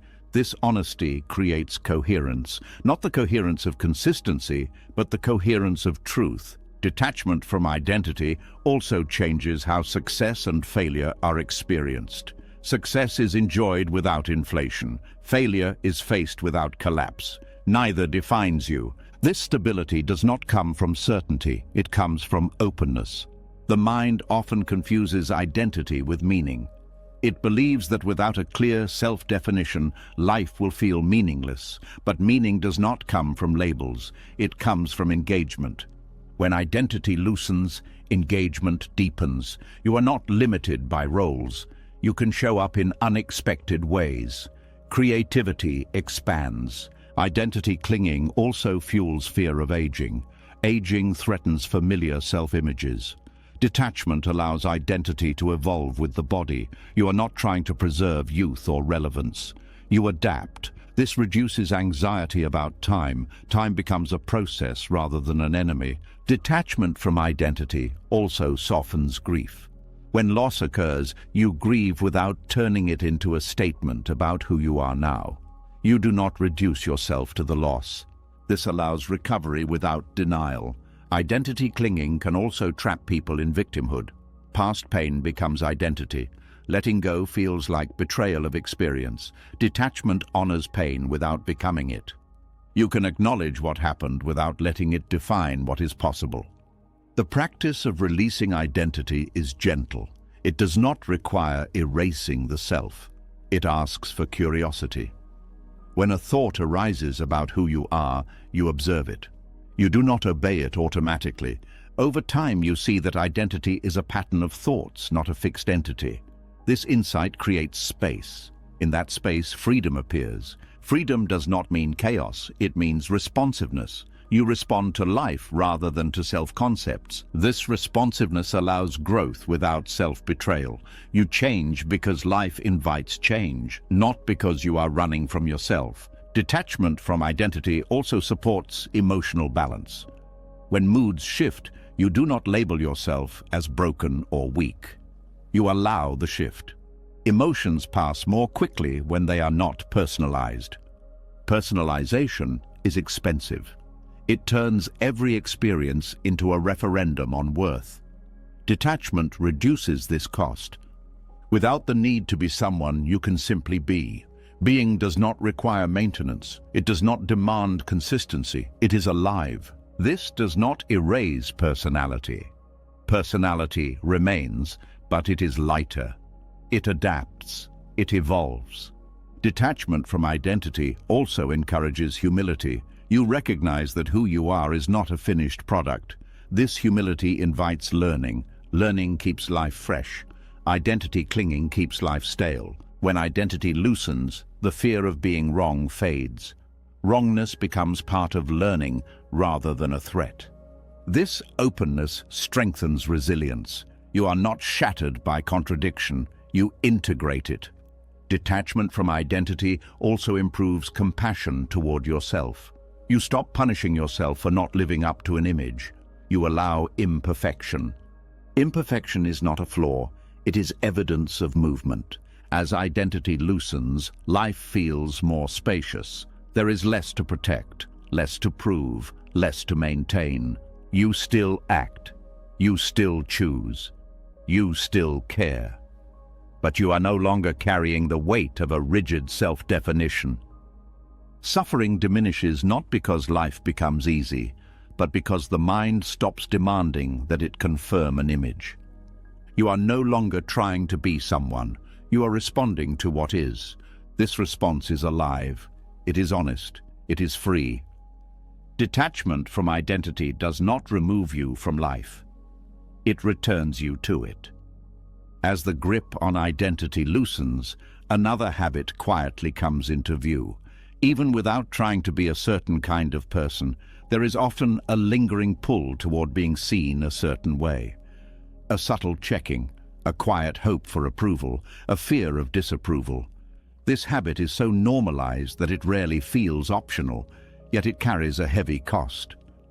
There is a tiredness many people carry without realizing why.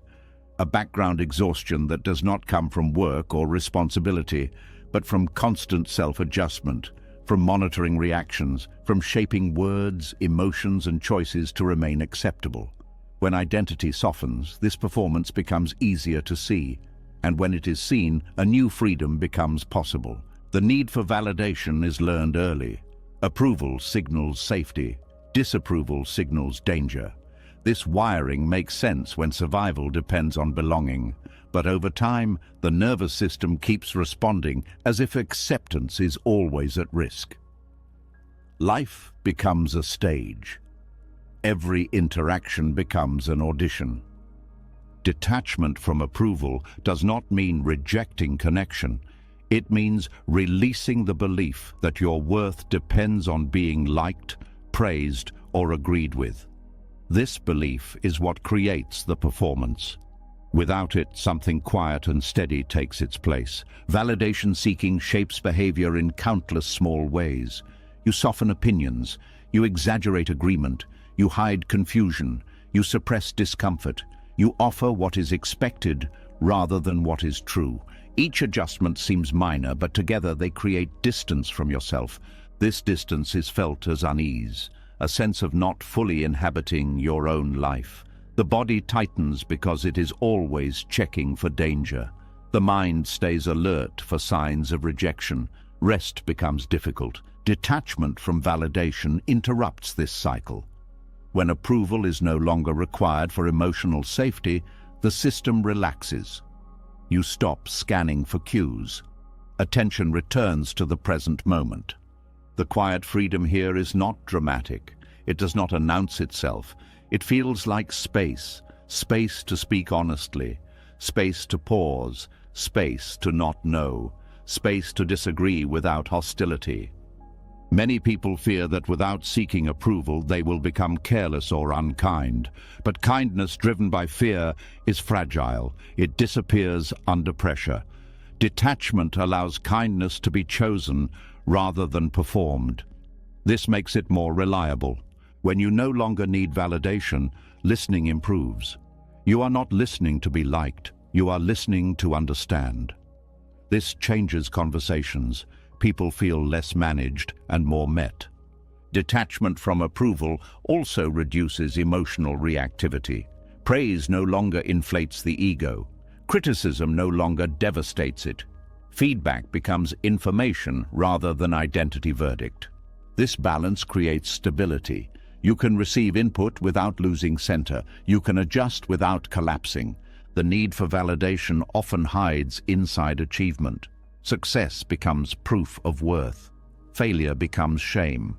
Detachment removes this burden. You can strive without tying outcomes to identity. This changes motivation. You work because it matters, not because you need recognition to feel okay. Effort becomes cleaner. Burnout decreases. Validation seeking also fuels comparison. You measure yourself against others to gauge acceptability. This constant measuring is exhausting. Detachment removes the scale. Without the need to rank yourself, other people's success no longer threatens you. Their opinions no longer define you. You become less defensive and more curious. The quiet freedom of not needing validation also appears in silence. You no longer feel compelled to fill space with words. You can sit without performing intelligence or confidence.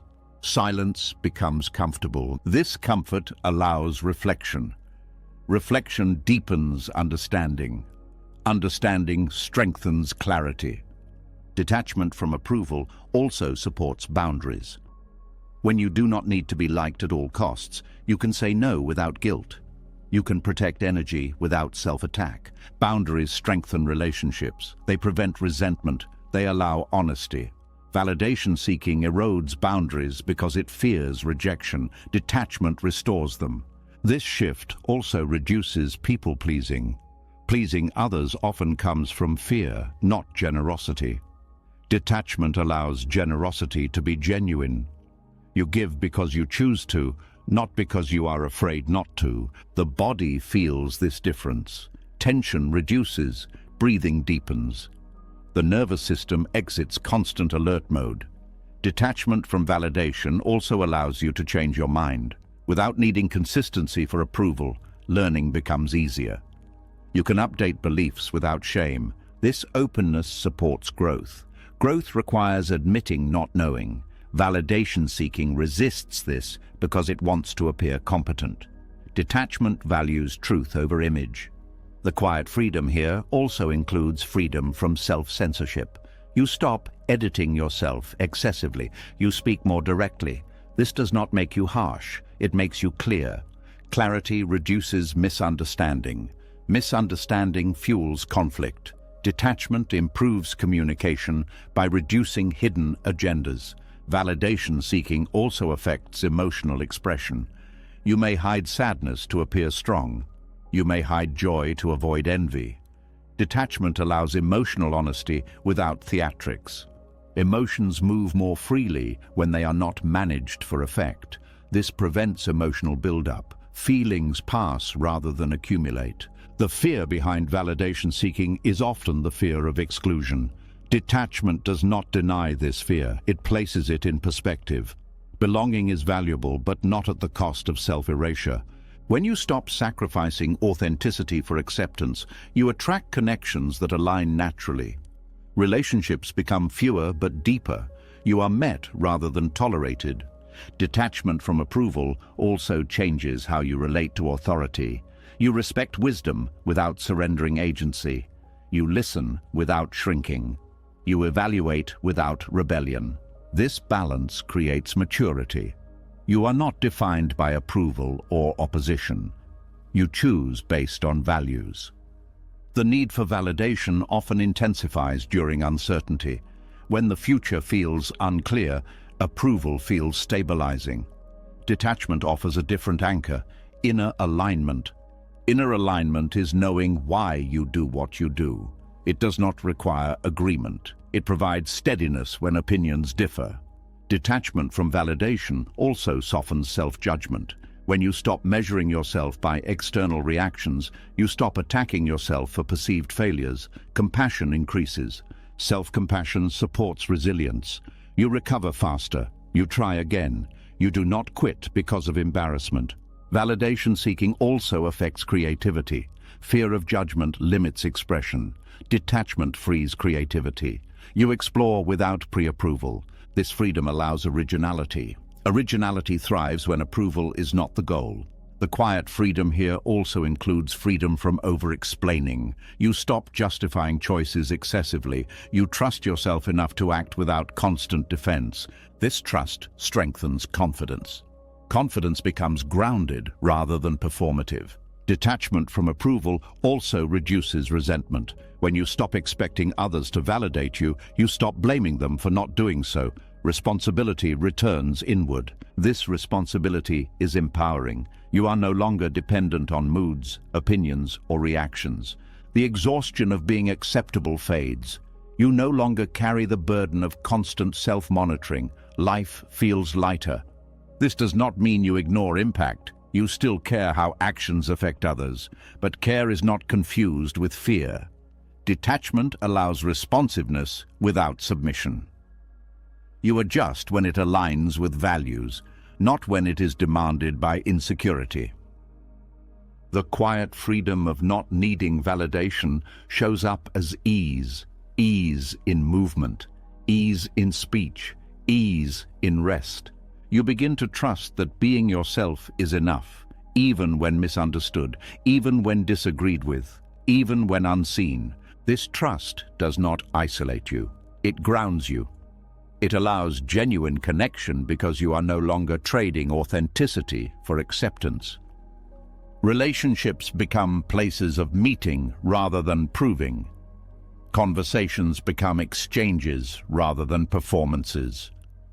Detachment from validation also allows you to stand alone when necessary, not with bitterness but with calm. Solitude becomes restorative rather than lonely. This capacity is essential in a changing world. Opinions shift, norms change, external approval becomes unstable, inner stability becomes essential. The quiet freedom here does not seek attention, it does not announce independence, it simply rests. In that rest, something profound becomes possible. You stop living as a reflection of others' reactions. You live from inner alignment. This alignment does not make you rigid, it makes you responsive without being controlled. Detachment from validation dissolves the exhausting performance of being acceptable. What remains is not indifference but presence, not arrogance but grounded confidence, not isolation but honest connection. The freedom is quiet because it does not need to be seen, it is enough to be felt. As the need for approval fades and the performance finally quiets, attention turns inward and then outward in a new way. With less energy spent shaping yourself for others, you begin to notice something else that has been quietly shaping you. Not opinions, not identities, objects, commitments, the weight of what you own. There is a subtle pressure many people feel but rarely name, a feeling of being busy even when nothing urgent is happening. A sense of mental clutter that does not come from thoughts alone. It comes from responsibility layered on responsibility. Possessions rarely sit still in the background. They ask things of you. They follow you into your thoughts. Owning less is often misunderstood as a lifestyle choice or an aesthetic preference, but at its core, it is about freedom of attention. Every possession carries a silent contract. It requires maintenance, protection, storage, decision-making, and emotional investment.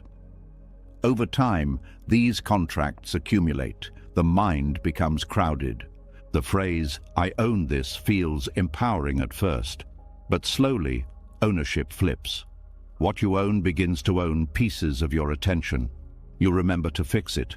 You worry about losing it. You plan around it. You insure it. You upgrade it. You defend it. None of this happens loudly. It happens quietly, continuously.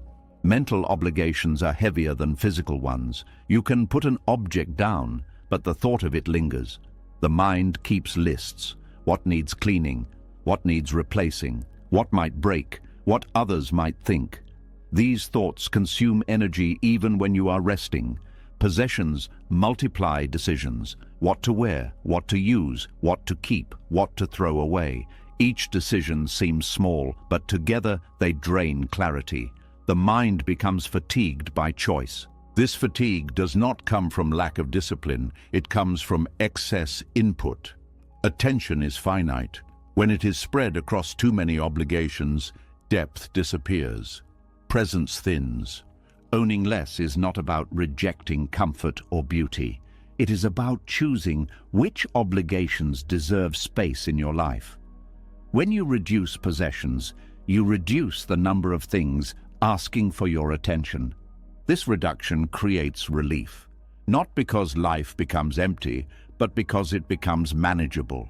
You can fully care for what remains. Possessions also anchor the mind to the past and future. Memories cling to objects, worries attach to them. A simple item can carry regret, guilt, nostalgia, or fear. The object becomes a container for unresolved emotion. Letting go of possessions often releases more than space. It releases stories. Stories about who you were, who you hoped to be, who you felt pressured to become. This is why letting go can feel emotional, even when objects seem trivial. The mind resists this release because it confuses objects with identity. If I let this go, what does it say about me? Detachment reveals that identity was never stored in things, it was projected onto them. Owning less also reduces comparison. Possessions are social signals. They invite judgment, envy, pride, and insecurity. When fewer signals are sent, the mind rests. You are less concerned with how you appear and more connected to how you feel.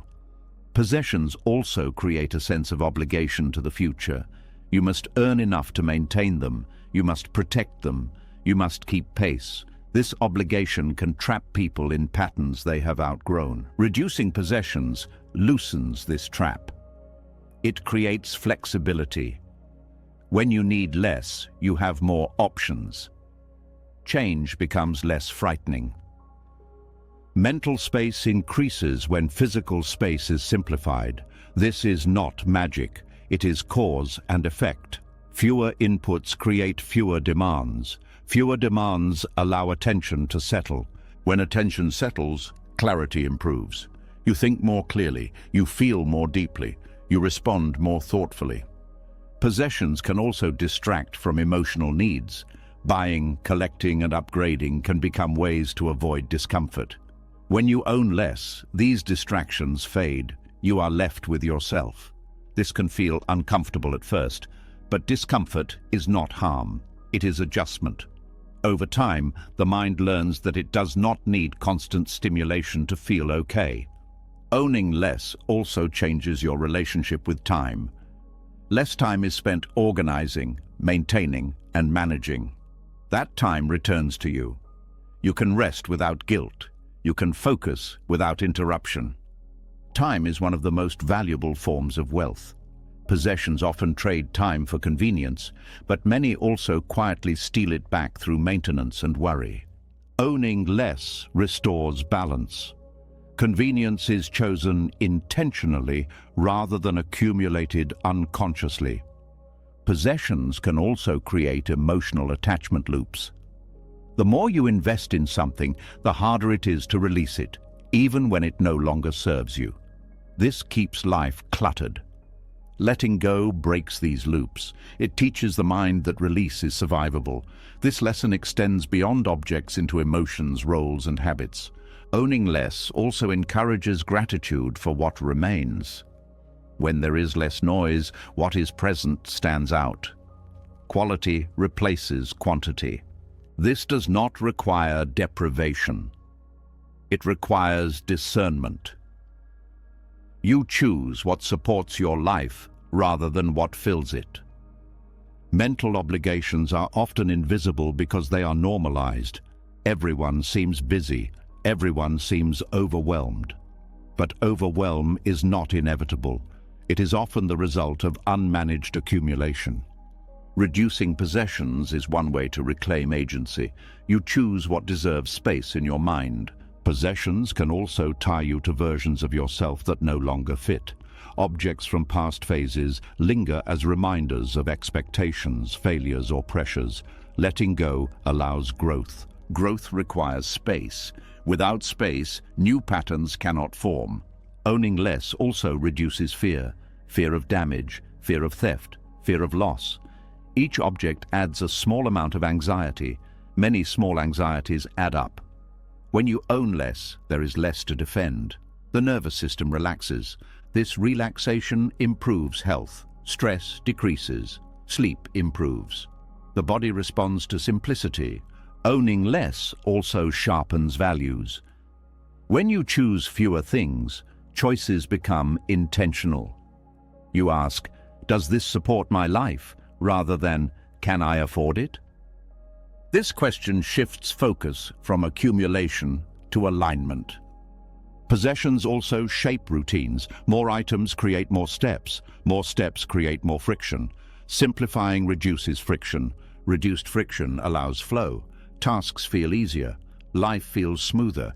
Owning less does not mean rejecting abundance. It means redefining it. Abundance becomes space, time, clarity, and ease. These forms of abundance cannot be purchased. They are created by reduction. Possessions often promise happiness, but deliver maintenance. When this pattern is seen clearly, desire softens. You no longer expect objects to complete you. This softening frees energy. Energy returns to relationships, creativity, and rest. Owning less also encourages presence. You notice what is here rather than managing what is everywhere. Attention deepens. Presence improves experience. Even simple moments feel rich when attention is undivided. Possessions can also create emotional dependency. Comfort becomes tied to objects. Without them, anxiety rises. Owning less rebuilds emotional resilience. You learn that comfort comes from internal stability rather than external arrangements. This resilience extends to uncertainty. When life changes, you adapt more easily because you are not anchored to many things. Owning less also simplifies decision-making.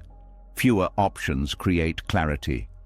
Clarity reduces stress. This is not about restriction, it is about focus. Focus allows mastery. You care well for what remains. Possessions often distract from values. Reducing them brings values into view. You live more deliberately. Owning less also changes how you consume information. You become selective. You stop absorbing everything. This reduces mental clutter further. The mind becomes quieter. Thoughts slow. Awareness expands. This quiet is not emptiness. It is readiness. Owning less is not a moral achievement. It is a practical one. It reduces the number of mental obligations you carry.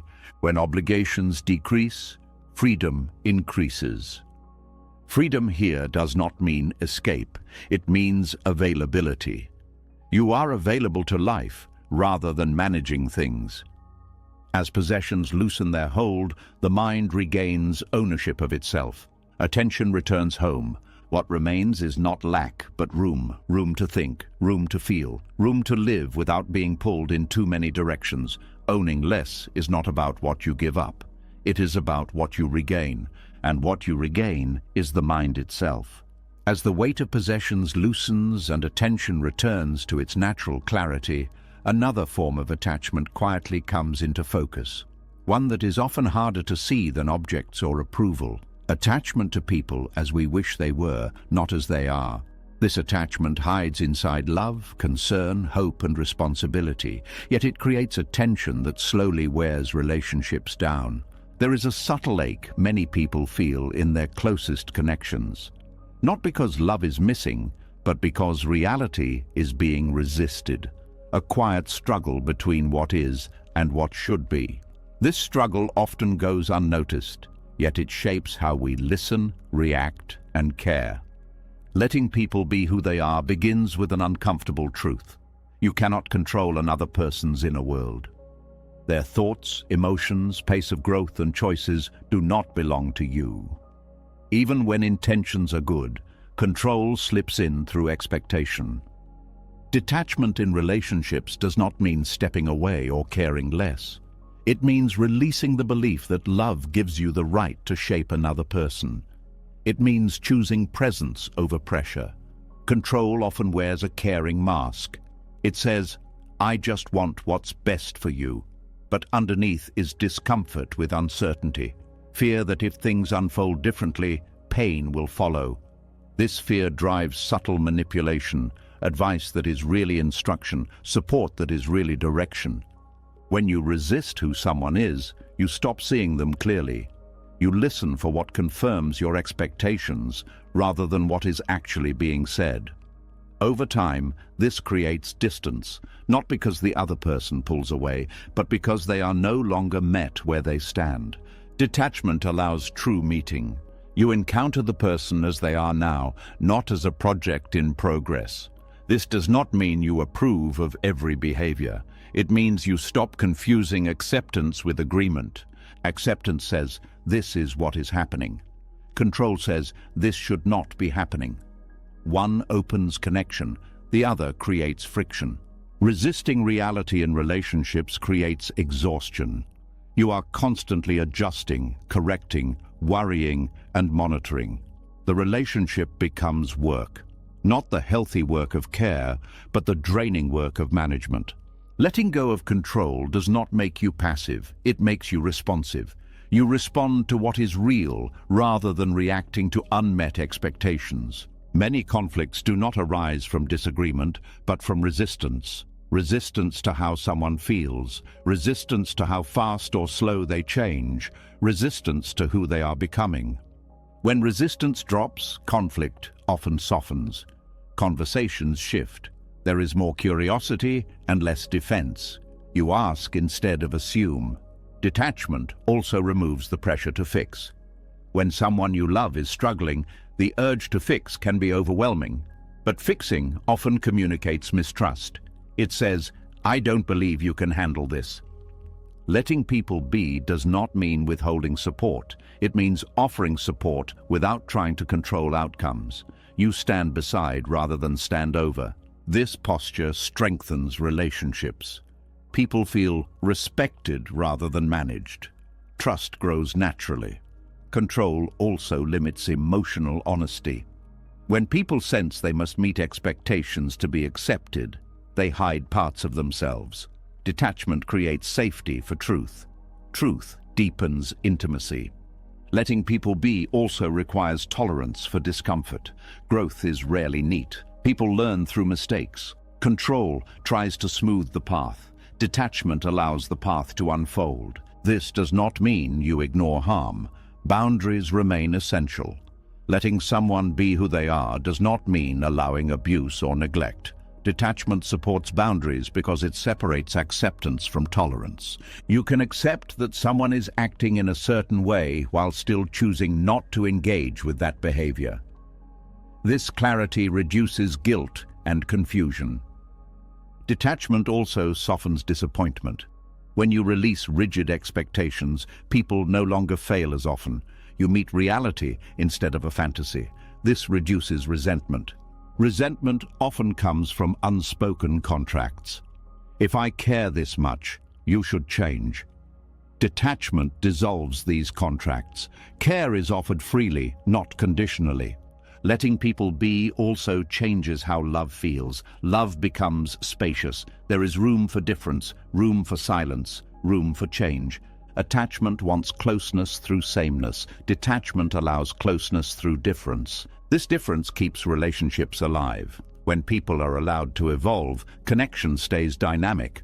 When evolution is resisted, stagnation follows. Control also distorts communication. Advice becomes judgment. Questions become interrogations. Detachment restores neutrality. You speak without hidden agendas. Neutrality does not mean indifference. It means clarity. You are clear about what is yours to manage and what is not. This clarity reduces emotional entanglement. You stop carrying other people's choices as personal burdens. This lightens the heart. Letting people be also protects your own energy. When you stop trying to change others, you reclaim time and attention. That energy can be used for care that actually helps. Many people confuse detachment with withdrawal, but withdrawal avoids engagement. Detachment engages without domination. Detachment says, I am here with you, not I am here to change you. This shift also improves listening. You are not listening for problems to solve. You are listening to understand. Understanding creates connection. Letting people be also challenges the ego. The ego wants to be needed. It wants to be right. It wants to be the source of change. Detachment releases this need. This does not diminish your value. It purifies it. You become supportive rather than controlling. Control also limits empathy. When you believe someone should be different, empathy shuts down. Detachment allows empathy to return. You can feel with someone without trying to steer them. This shared presence is powerful. Often people heal not because they are fixed, but because they are understood. Letting people be also teaches patience. Change happens on its own timeline. Control rushes. Detachment waits. Waiting does not mean doing nothing. It means trusting process. This trust is not naive. It is grounded in reality. Reality unfolds regardless of preference. Detachment aligns with this truth. Relationships also change when you release the need to be understood perfectly. Control wants clarity. Detachment tolerates ambiguity. You may never fully understand another person. Accepting this reduces frustration. Mystery becomes part of connection rather than a problem. Letting people be also reduces fear of loss.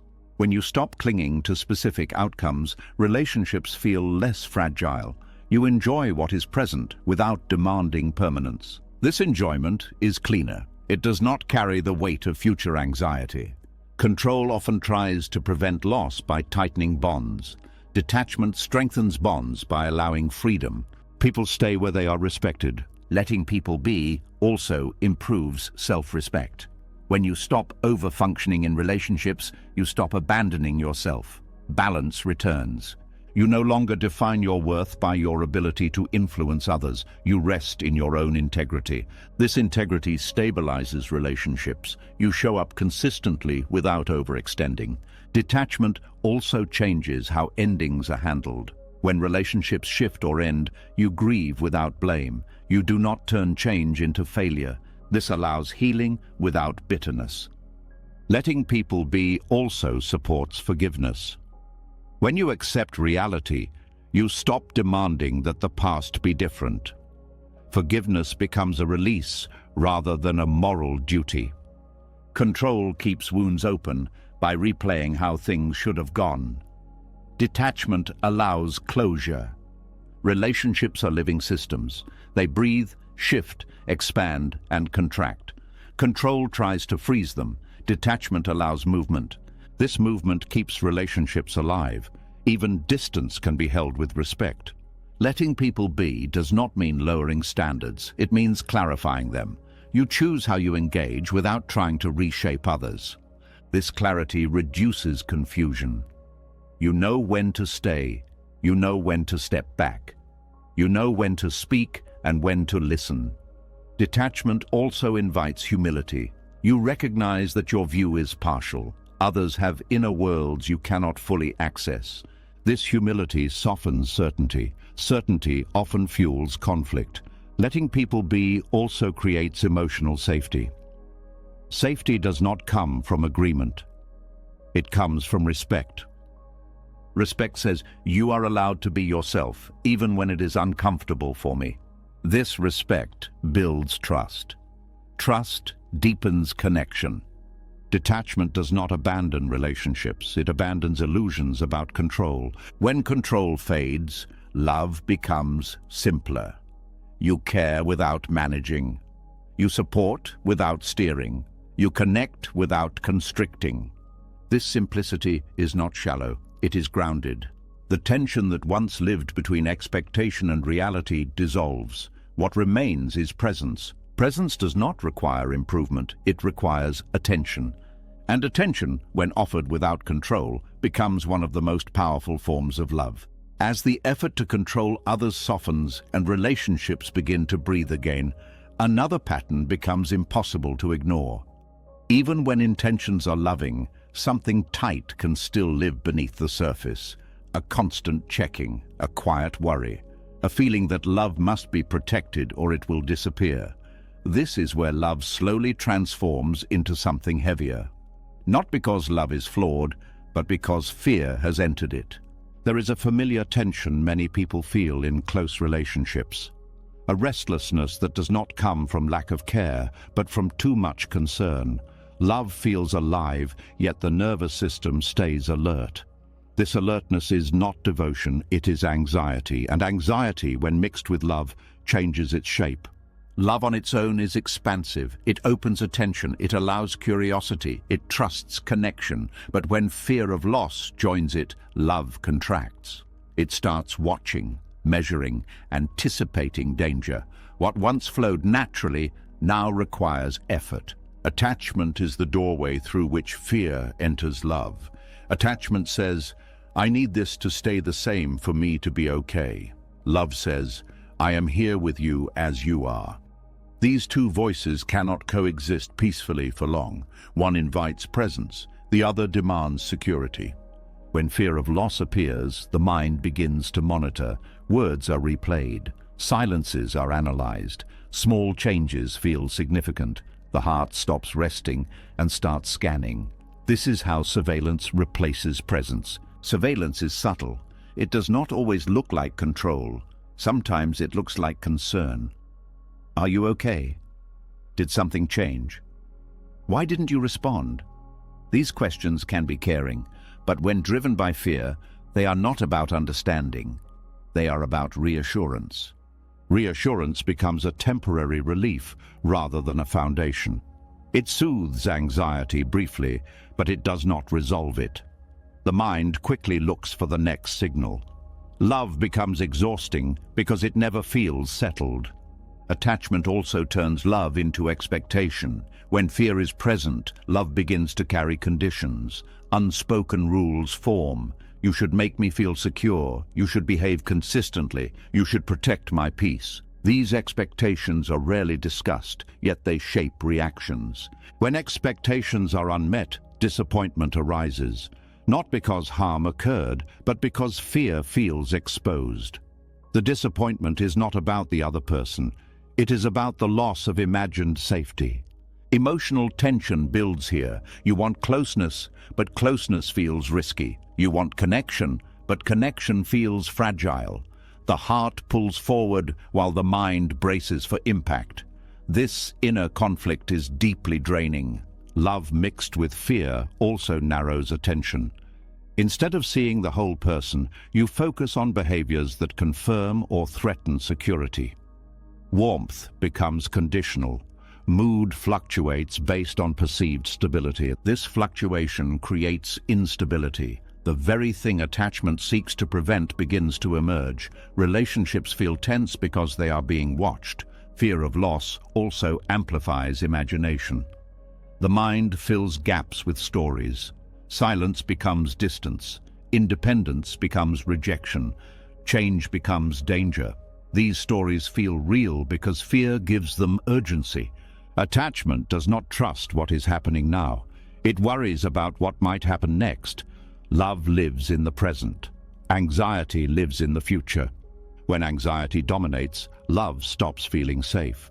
Both people sense the tension. One feels watched, the other feels insecure. Neither feels fully at ease. Attachment also changes communication. Conversations become strategic. You choose words carefully to avoid upsetting balance. Honesty feels risky.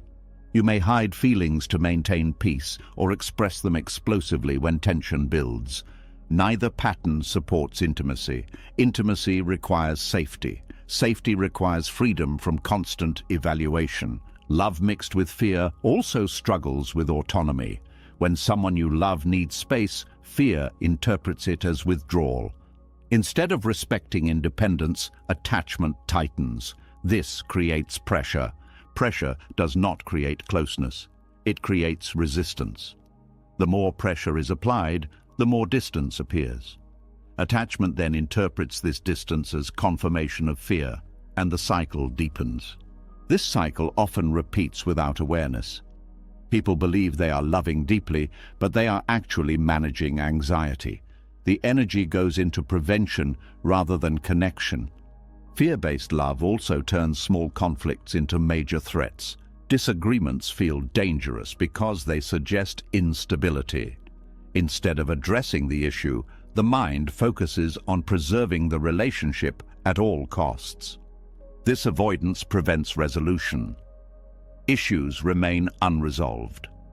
Resentment accumulates. Love becomes tense. Attachment also fuels emotional dependency. When your sense of safety depends on another person's behavior, love becomes fragile. Any shift feels destabilizing. Detachment restores balance. It does not remove love. It removes fear's authority within love. It allows connection without dependency. When fear loosens, love regains its natural qualities. Curiosity returns. Listening deepens. Space becomes safe again. Without fear of loss dominating, you no longer need constant reassurance. Trust grows not because guarantees exist, but because resilience does. Love without anxiety feels lighter, not weaker, lighter. There is room for silence, room for difference, room for change. Attachment also turns love into self-monitoring. You watch yourself closely. Are you too much, not enough, saying the right thing? This self-surveillance pulls attention away from connection. Detachment releases this performance. You show up as you are. Authenticity returns. When love is no longer tied to fear of loss, emotional expression becomes cleaner.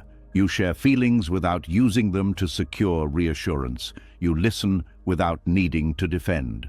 This clarity reduces misunderstandings. Communication becomes more direct, less charged. Fear-based attachment also creates urgency. You want answers now. You want clarity immediately. You want certainty. This urgency overwhelms the natural rhythm of connection. Detachment allows patience. You trust that not everything needs immediate resolution. This patience reduces tension. Love mixed with fear also struggles with trust. Trust is replaced by checking. Faith is replaced by monitoring. Over time, this erodes intimacy. Trust does not mean certainty, it means openness. Detachment supports openness by removing the demand for control. Attachment also distorts boundaries. You may overstep to reduce anxiety or withdraw to protect yourself. Both responses are reactions to fear. Detachment supports healthy boundaries. You respect space without interpreting it as loss. You stay connected without overreaching. When fear is not driving behavior, love becomes stable. Stability here does not mean sameness. It means emotional steadiness. This steadiness allows growth. People can evolve without threatening the bond. Change becomes part of connection rather than a risk to it. Love without anxiety also changes how you handle uncertainty. You stop treating unknowns as emergencies. You allow relationships to unfold. Unfolding does not mean neglect. It means trust. Attachment also turns love into memory management.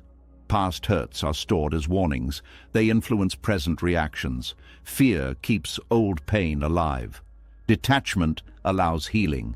Past experiences inform. but do not dominate. Love mixed with fear often leads to emotional bargaining. If I do this, you should do that. These bargains undermine authenticity. Detachment removes transactions. Love becomes an offering, not an exchange. This shift does not remove commitment. It deepens it. Commitment chosen freely is stronger than commitment enforced by fear. Love without anxiety also allows joy to be full. When fear is present, joy is always shadowed by what if. Without fear, joy stands alone. This does not make joy permanent, it makes it complete. Attachment often confuses intensity with depth. Fear creates intensity.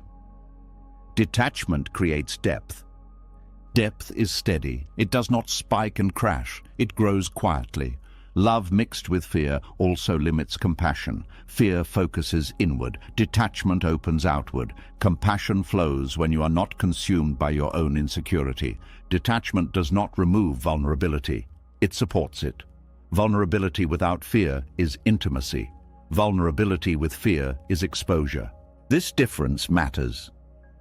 As attachment loosens, love becomes less about securing the future and more about meeting the present. You stop guarding love and start living it.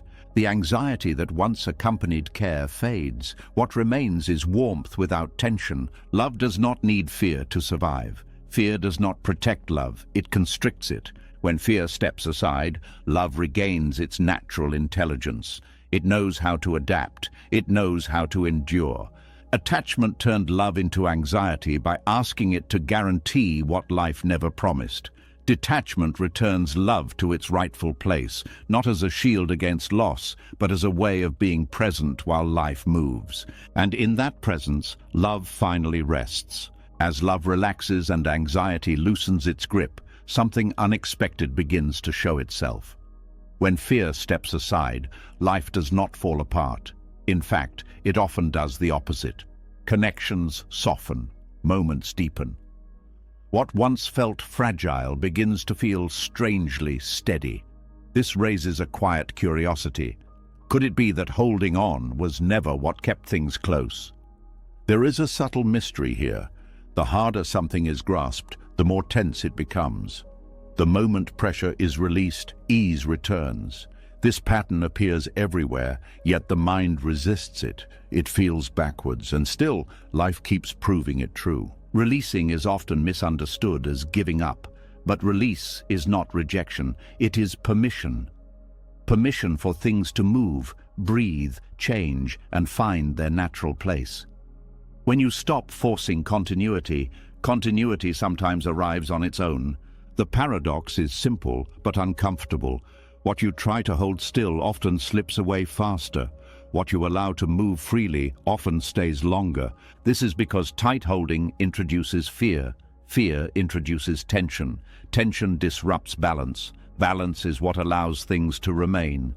When you grip something tightly, you signal mistrust. You tell life, I don't believe you will stay unless I force you.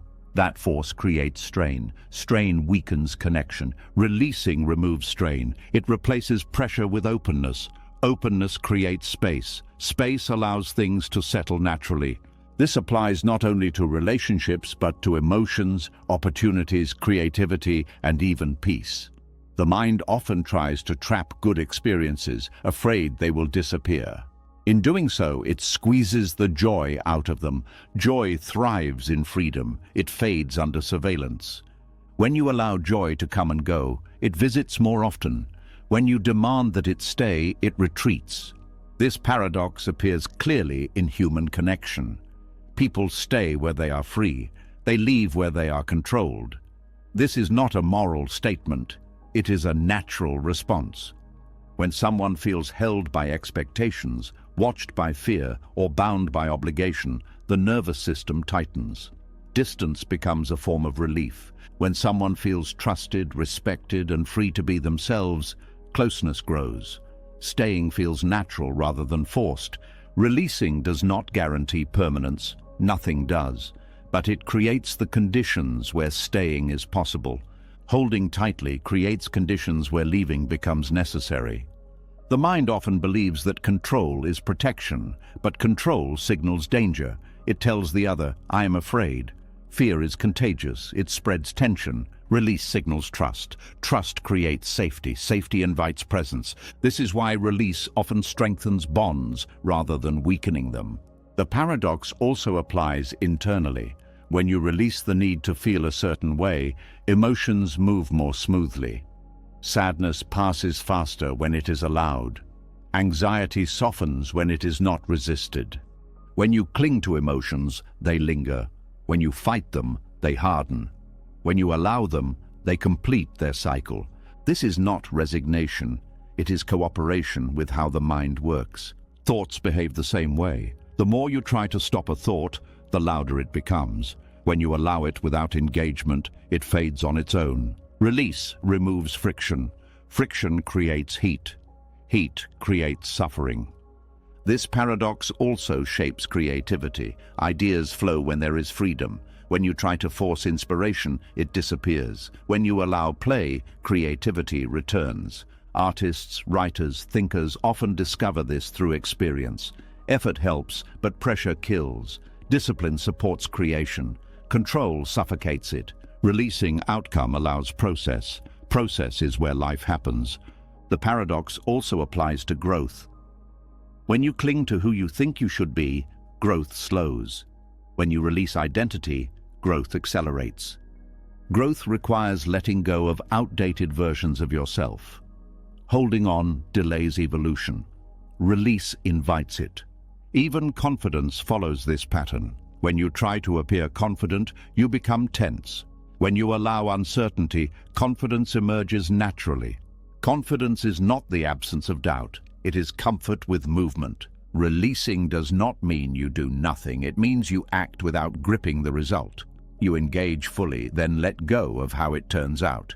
This is the difference between effort and attachment. Effort is clean. Attachment is heavy. Effort says, I will do my part. Attachment says, this must work or I am not okay.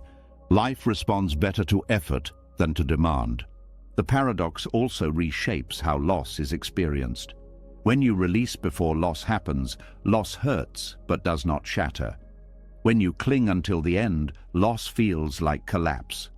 Release builds emotional flexibility. Flexibility absorbs impact. Rigidity breaks. This is why people who practice letting go often recover faster from change. They are not less affected. They are less destroyed. Releasing also improves decision-making. When you are not attached to a single outcome, you see more options. Creativity increases. Fear decreases. Attachment narrows vision. Release widens it. The paradox appears even in physical balance. Tight muscles fall. Relaxed muscles adjust. Balance requires movement, not stiffness. Life mirrors this truth everywhere. The mind struggles with this because release feels like risk. It feels like stepping into uncertainty without armor. But armor restricts movement. Movement is how you stay upright. Release is not passive, it is responsive. You stay engaged, but you stop bracing. This is why releasing often brings relief.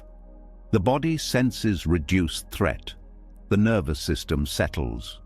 When the nervous system settles, connection improves. Communication improves. Perception sharpens. The paradox also affects how time is experienced. When you cling to moments, time feels fast and anxious. When you allow moments to pass, time feels fuller.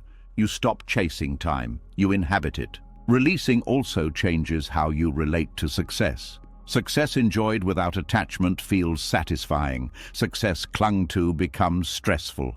Fear of loss replaces joy. Release allows success to be appreciated without fear. The same is true of failure.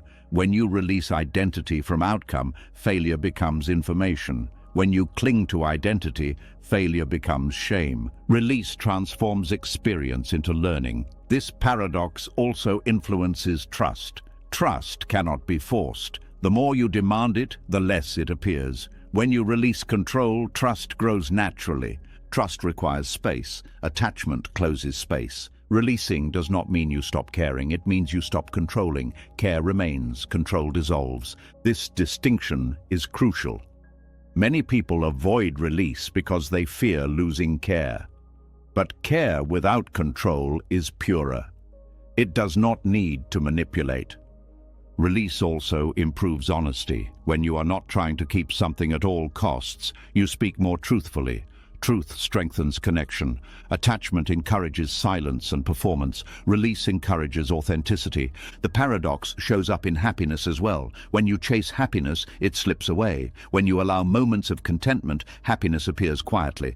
Happiness resists pursuit. It responds to presence. Release creates presence. Attachment creates pursuit. The mind often argues that release is irresponsible, but release is not neglect. It is realism. You acknowledge what you can influence and what you cannot. This clarity prevents wasted energy. Energy returns to what is actually possible. The paradox also affects patience. When you release urgency, things unfold more smoothly. When you rush, you create resistance. Resistance slows progress. Release aligns timing. This does not mean waiting passively, it means acting without panic. Releasing also softens fear of endings. When you allow things to come and go, endings feel less catastrophic. You have practiced letting go. Practice builds skill. Skill builds confidence. The paradox also reshapes attachment to meaning. When you try to define meaning tightly, life feels rigid. When you allow meaning to evolve, life feels rich. Meaning grows through experience, not control. Release also supports compassion. When you release expectations of others, compassion flows. When you cling to how others should be, judgment rises. Compassion strengthens bonds. Judgment weakens them. The paradox is especially visible in parenting, leadership, and care. Guidance without control supports growth. Control without trust creates rebellion. Releasing allows others to find their own balance. The mind often fears that release will lead to chaos. But chaos often comes from resistance. When systems are allowed to self-adjust, balance returns. Nature demonstrates this constantly. Water flows around obstacles. It does not force its way through, and because it flows, it endures. Human life follows the same principle. Release is not weakness, it is alignment with reality. The paradox remains uncomfortable because it asks you to trust something beyond control. But every time you release and notice that life continues, trust grows. Trust is built through experience, not belief. As you practice releasing small things, larger releases become possible. Confidence grows quietly. You begin to see that staying does not come from gripping, it comes from fit. Things stay where they belong. When you release, you allow fit to reveal itself. What stays after release is what was never dependent on force. This understanding changes how you hold everything. Relationships, plans, identities, even life itself. You hold lightly, not because you do not care, but because you understand. And in that understanding, something surprising happens. What is allowed to come and go naturally often stays longer than what is tightly held, not because you demanded it, but because it was free. As the understanding of release settles more deeply, something becomes clear. Letting go was never about pushing life away. It was about moving with it. This is where detachment is often misunderstood, and where its real purpose finally reveals itself. Detachment is not an escape from change, it is an alignment with it. There is a quiet discomfort many people carry when they hear the word impermanence. It sounds like loss, like instability, like something to tolerate rather than understand. Yet impermanence is not a threat. It is the basic condition of being alive. The problem has never been that things change. The problem has been the expectation that they should not. Expectation creates friction. Friction creates suffering. When the mind expects permanence, every shift feels like a violation. Aging feels unfair. Endings feel cruel. Uncertainty feels dangerous. Detachment removes this expectation, not by numbing the heart, but by educating it. Alignment with impermanence begins when you stop treating change as an interruption and start recognizing it as continuity. Nothing is breaking the flow of life. Life is the flow. Suffering arises when the mind insists on stillness in a moving world. It asks reality to pause, to repeat, to remain loyal to a moment. Reality does not refuse out of cruelty. It simply continues. Detachment does not ask you to like change. It asks you to stop arguing with it. When you align with impermanence, you stop wasting energy on resistance. That energy becomes available for presence.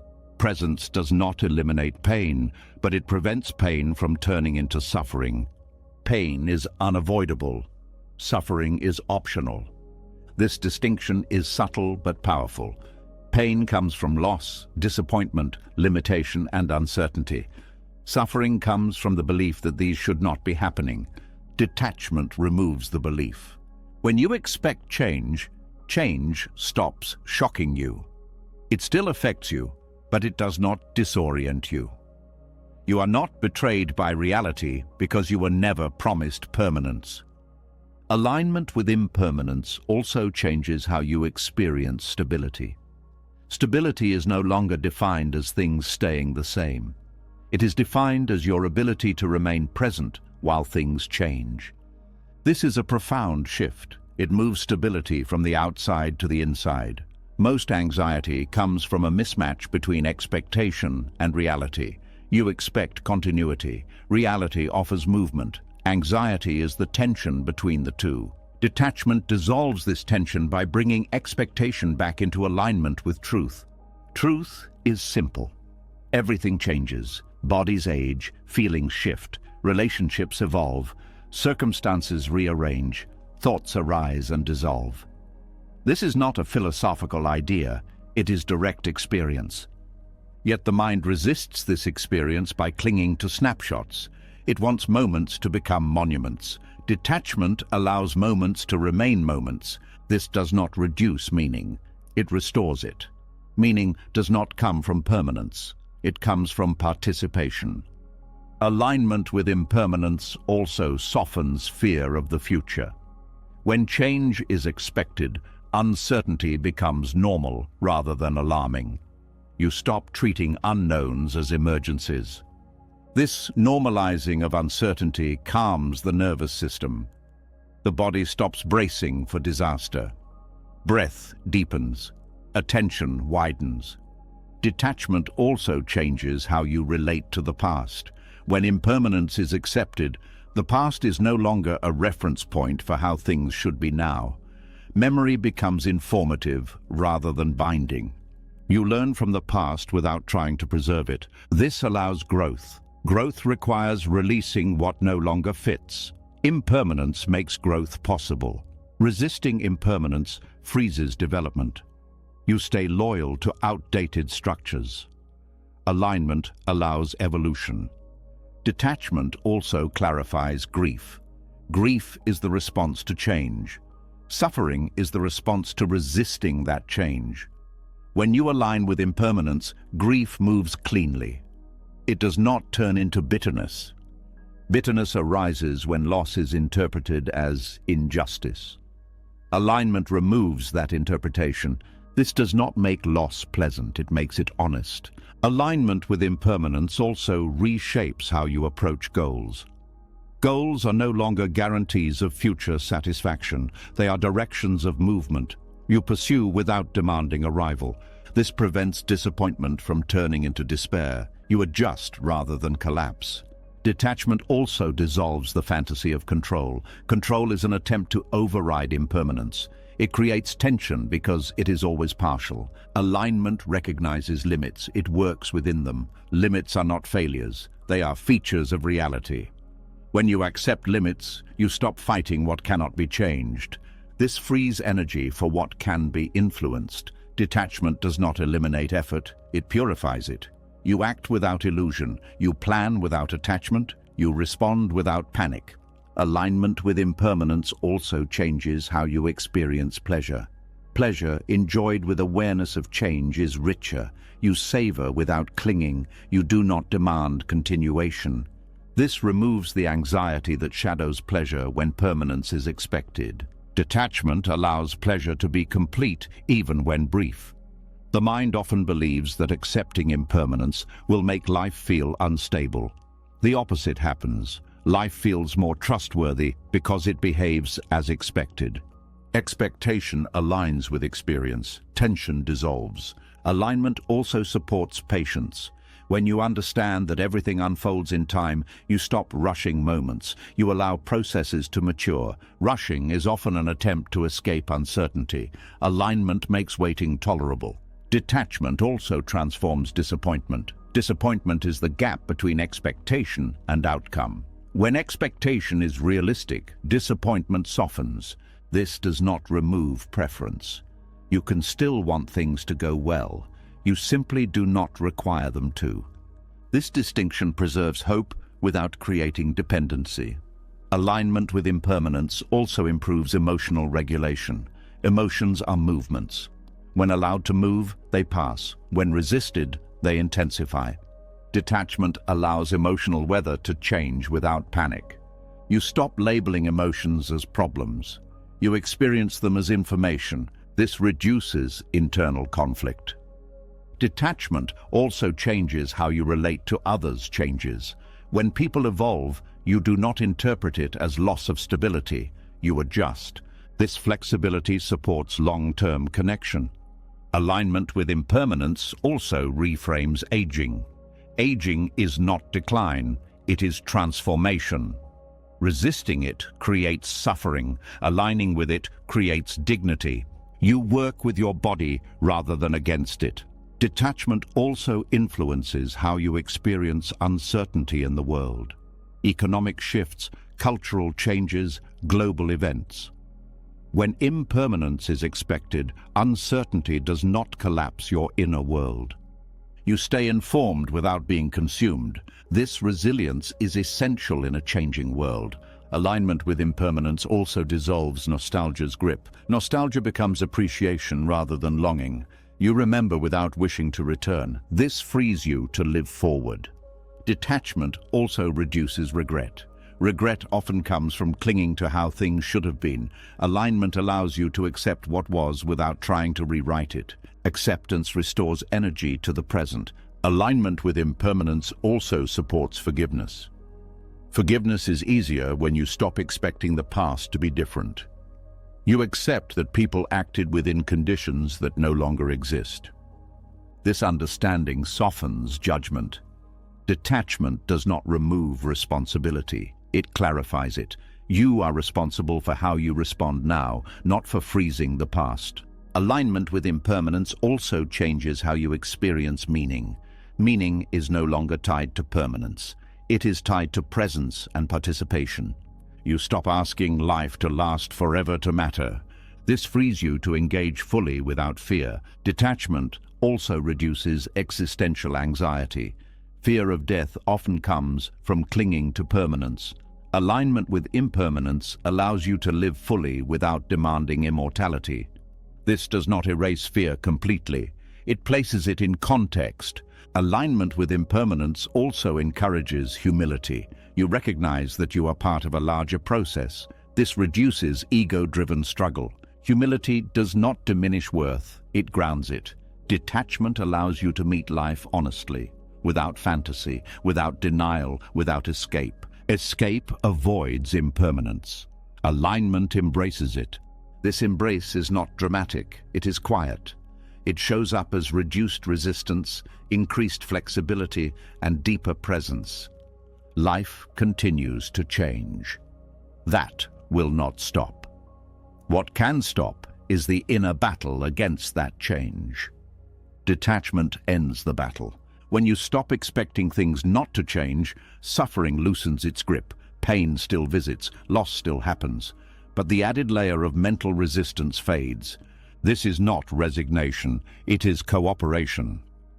Cooperation with reality creates peace. Peace does not require stillness, it requires alignment. Alignment with impermanence is not a technique, it is a way of seeing. When you see clearly, effort reduces, the mind rests. And in that rest, life does not shrink, it expands. Not because it stays the same, but because you finally move with it. As alignment with impermanence settles into understanding, attention naturally turns backward.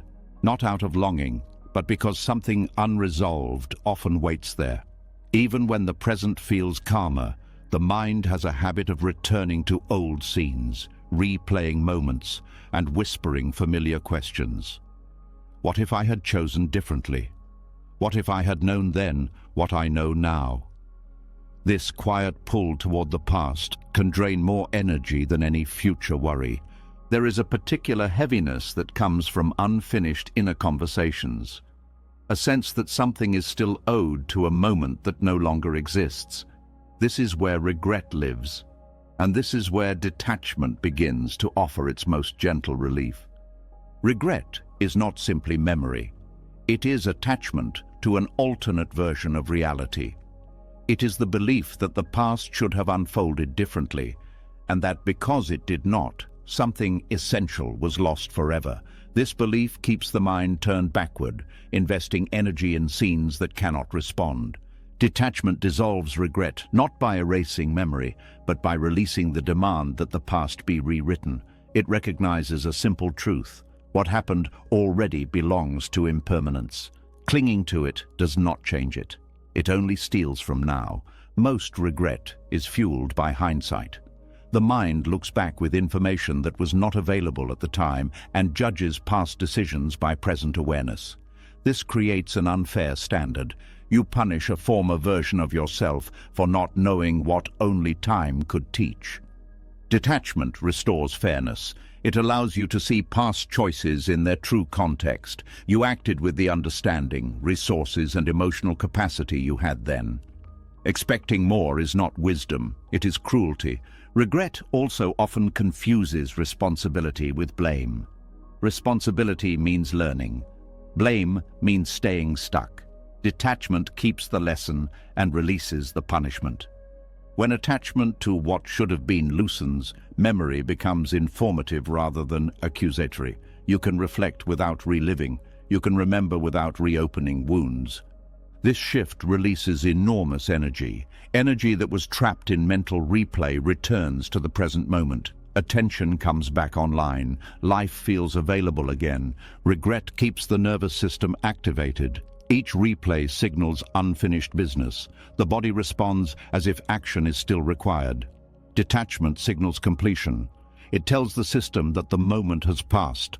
Completion does not mean approval. It means acceptance. Acceptance is the end of internal struggle. Many people believe that holding on to regret proves accountability or depth. But regret that does not transform into insight is not depth, it is stagnation. Detachment allows insight to remain while regret dissolves. You keep the understanding. You release the self-attack. Regret also narrows identity. You begin to define yourself by mistakes. I am the person who failed. I am the person who missed the chance. Detachment frees identity from single moments. You are not a moment, you are a process. When detachment loosens regret, the past no longer defines the present. It informs it. This difference matters. The mind often resists letting go of regret because it fears repeating mistakes. It believes regret is protection, but awareness protects better than punishment. Learning does not require suffering to continue. Detachment trusts learning. It trusts that insight has already been integrated. Regret also feeds comparison with imaginary timelines. You imagine a version of your life that could have been better, happier, more successful. This imagined life becomes a source of quiet dissatisfaction. Detachment dissolves this comparison by grounding attention in reality. Reality is the only place action is possible. Imagined lives cannot be lived. Only this one can. Regret often disguises grief. Grief for opportunities that passed, for relationships that ended, for versions of yourself that never came to be. Detachment allows grief without fixation. Grief moves when allowed. Regret keeps it frozen. Detachment does not rush grief. It allows it to complete. Completion restores energy. Another source of regret is moral perfectionism, the belief that you should have always known the right thing to do. This belief ignores human complexity. Detachment replaces perfectionism with compassion. Compassion does not excuse harm. It contextualizes it. It allows repair without endless self-punishment. Detachment also softens regret about inaction. The chances not taken, the words not spoken, the risks avoided. These regrets often carry shame.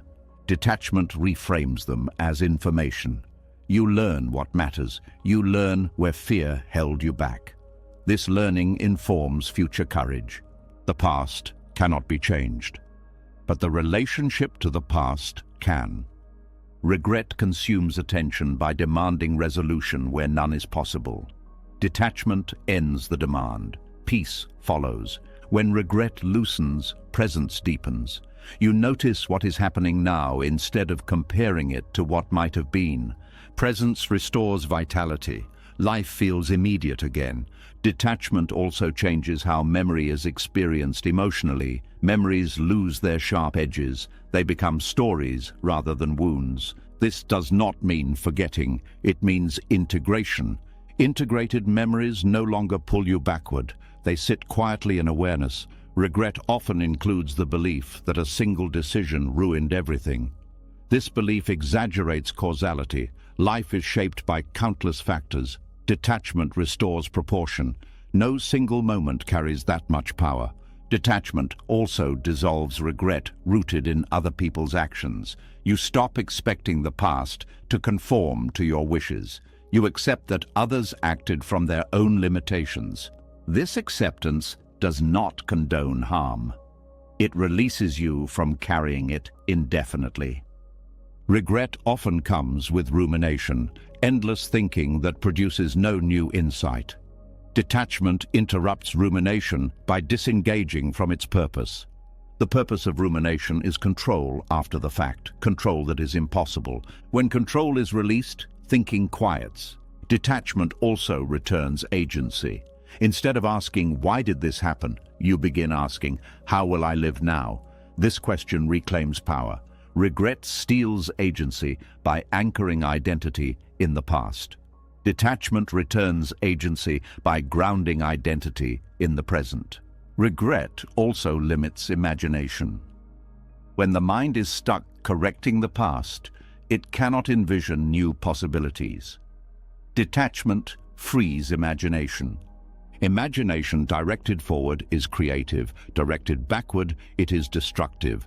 Detachment redirects imagination toward what can still be shaped. Regret can also attach to perceived wasted time, years spent in the wrong job, relationship, or mindset. Detachment reframes these years as preparation rather than loss. Nothing lived is wasted if it teaches. Detachment allows you to harvest meaning from experience rather than mourn its cost. This harvest feeds wisdom. Wisdom strengthens presence. Regret also fuels fear of future mistakes. You become hesitant, overcautious. Detachment restores trust in your ability to respond. You cannot guarantee perfect choices. You can trust your capacity to adapt. This trust reduces anxiety. Anxiety thrives on the belief that mistakes are fatal. Detachment disproves this belief. Detachment also softens regret tied to identity change. I used to be different. I should still be that person. Detachment allows identity to evolve without nostalgia. Change becomes growth rather than loss. Regret often comes from believing you missed your only chance. Detachment recognizes that life offers many openings, not just one. Opportunities change shape. They do not disappear completely. Detachment dissolves the myth of the single correct path. There are many paths. Each teaches something different. Regret clings to one imagined path. Detachment embraces multiplicity. This embrace reduces pressure. You stop living as if every choice must be perfect. Detachment also changes how apologies are experienced. You can apologize sincerely without remaining trapped in guilt. Guilt transforms into responsibility. Responsibility looks forward. Guilt looks backward. Detachment supports repair. Repair heals relationships and the self. Regret often isolates. It keeps you alone with your thoughts. Detachment reconnects you to life.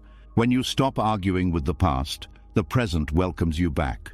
Energy returns. Curiosity returns. Engagement returns. Detachment also improves forgiveness of self. Self-forgiveness is not forgetting, it is releasing the need to punish. Punishment does not improve the past, it only darkens the present. Detachment ends the punishment. This ending creates relief. Relief creates openness. Openness allows life to flow again. Regret fades not because the past changes, but because your relationship to it does. The past becomes complete. Completion frees attention. Attention returns to now, and in the present moment, something becomes clear. Life did not wait while you were looking back. It has been here all along, ready to be lived. Detachment restores you to it. As the weight of regret loosens and the mind returns more fully to the present, another layer of attachment quietly reveals itself. It is more subtle than clinging to the past, and harder to notice than fear of loss. It hides behind good intentions, strong emotions, and even the desire to love deeply. This is the attachment that does not protect connection, but protects an image of the self. There is a quiet discomfort in realizing this. The possibility that what feels like love, loyalty, or care may sometimes be driven by something else. Not cruelty, not selfishness in the obvious sense, but ego operating softly, wearing the mask of emotion. Emotional clinging often looks sincere. It feels intense, it feels personal, but intensity does not guarantee authenticity. Sometimes it signals insecurity, trying to preserve a story about who you are. The ego does not always shout.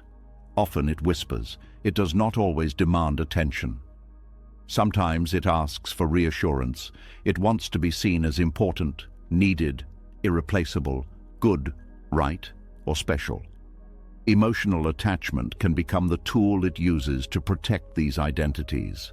Attachment becomes ego-driven when the relationship serves as a mirror more than a meeting, when the primary concern shifts from connection to confirmation, from being with someone to being validated by them.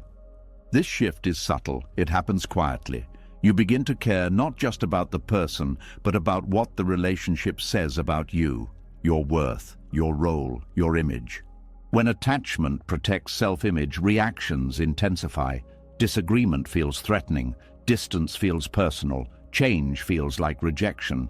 These reactions are not about losing connection. They are about losing identity. The ego fears invisibility. It fears being ordinary. It fears being wrong. Emotional clinging reassures the ego that it matters, that it is central, that it is secure.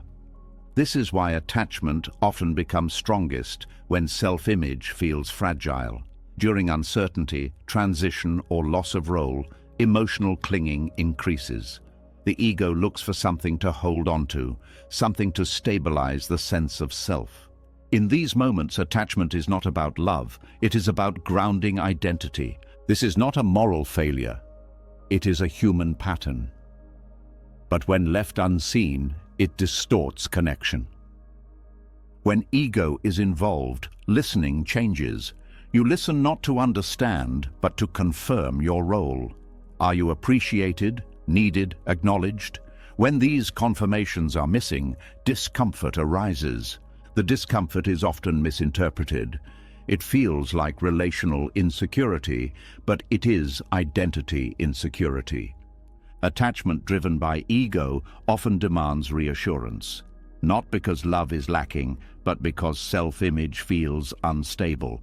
The reassurance temporarily soothes, but it does not resolve the underlying need. This creates a cycle. The more reassurance is sought, the more fragile self-image becomes. Dependence grows, anxiety increases. Genuine connection does not require constant confirmation. Ego-driven attachment does. Another sign of ego behind clinging is the need to be indispensable. When attachment is healthy, you want the other to be well, even if that means independence. When ego is involved, independence feels threatening. You may say you want the other to grow, but feel uneasy when they do. This unease reveals attachment to a role rather than to the person. Roles feed ego: caretaker, protector, advisor, the one who understands. These roles are not wrong, but when identity is fused with them, attachment forms. When someone no longer needs you in the same way, ego interprets it as loss of value. Emotional clinging intensifies, not to preserve connection, but to preserve relevance. This is why attachment often shows up as subtle control, advice given when not asked, help offered when not needed, concern expressed repeatedly. These actions can look loving, but they often protect identity. Control reassures ego that it still matters. Genuine connection does not need control. It respects autonomy. Ego-driven attachment struggles with this. The ego also attaches to being right. Emotional clinging can form around shared beliefs, values, or narratives. When these are challenged, attachment reacts strongly. Not because connection is threatened, but because self-image is. You are no longer defending an idea. You are defending who you think you are. This is why some emotional conflicts escalate quickly. The stakes feel high because identity feels at risk. Attachment protects ego by narrowing perspective. You become less curious, less open. You cling to familiar interpretations. This limits growth. Growth threatens ego because it requires letting go of certainty. Attachment resists this. It prefers stability over truth. When ego is involved, emotional reactions feel justified. You tell yourself you are reacting because you care, but caring does not require rigidity. Ego does. Another sign of ego behind attachment is comparison. You compare how much you give versus how much you receive, how much you care versus how much the other seems to care. These comparisons fuel resentment. Resentment is often ego hurt by unmet expectations. Genuine connection does not keep score. Ego-driven attachment does. Attachment also protects ego by avoiding vulnerability. You may cling emotionally while avoiding honest exposure. You want closeness, but only on terms that preserve your image. This creates a strange tension, intensity without intimacy, emotion without openness. Detachment allows vulnerability because it does not need to defend self-image. Ego resists vulnerability because it fears exposure. When ego is driving attachment, apologies become difficult. Admitting fault threatens identity. Emotional clinging then shows up as justification, defensiveness, or blame. Connection suffers because honesty is sacrificed for self-protection. Detachment dissolves this pattern by separating worth from image. You can be wrong without being diminished. You can be imperfect without being unlovable. This separation weakens ego's grip. Attachment softens. Ego-driven attachment also fears abandonment intensely, not just loss of connection, but loss of identity. Who am I if I am not needed, chosen, admired? This fear fuels anxiety. Anxiety fuels clinging. Detachment addresses this at the root. It reveals that identity does not depend on emotional roles. You exist without performance. When this is seen, attachment relaxes. The ego also clings to emotional narratives, stories of sacrifice, loyalty, endurance. These stories reinforce identity. Letting go feels like erasing meaning. Detachment does not erase meaning. It releases the need to define yourself by suffering. You can honor what you gave without clinging to the role of giver. Ego-driven attachment often keeps old patterns alive. Even when relationships change, the ego wants to preserve familiar dynamics. It resists renegotiation. Detachment allows relationships to evolve without identity collapse. Another subtle sign of ego behind attachment is emotional dramatization. Feelings are amplified. Conflicts feel larger than they are.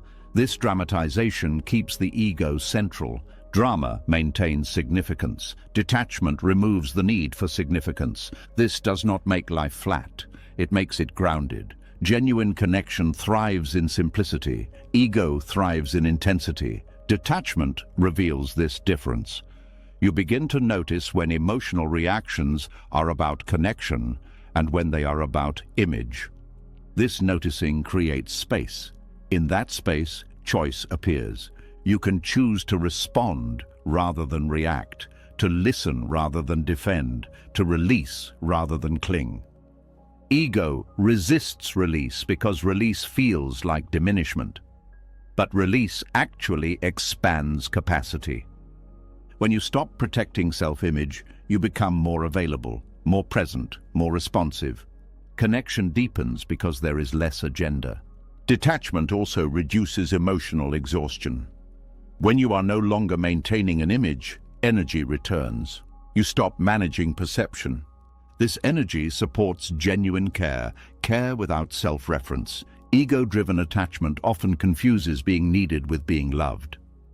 Detachment clarifies the difference. Love does not require dependency. Ego prefers it. When dependency fades, love becomes lighter, not weaker, lighter. Detachment does not remove emotion, it removes distortion. Emotions become signals rather than strategies. They inform rather than manipulate. This clarity improves relationships. Conflicts are addressed directly. Needs are expressed honestly. Boundaries are respected. Ego-driven attachment resists boundaries. Boundaries limit access to validation. Detachment welcomes boundaries. They protect clarity. Another ego pattern behind attachment is fear of being replaced. This fear is rooted in comparison and scarcity. Detachment dissolves scarcity by grounding worth internally. When worth is internal, replacement loses meaning. Connection becomes about fit rather than competition. Detachment also weakens jealousy.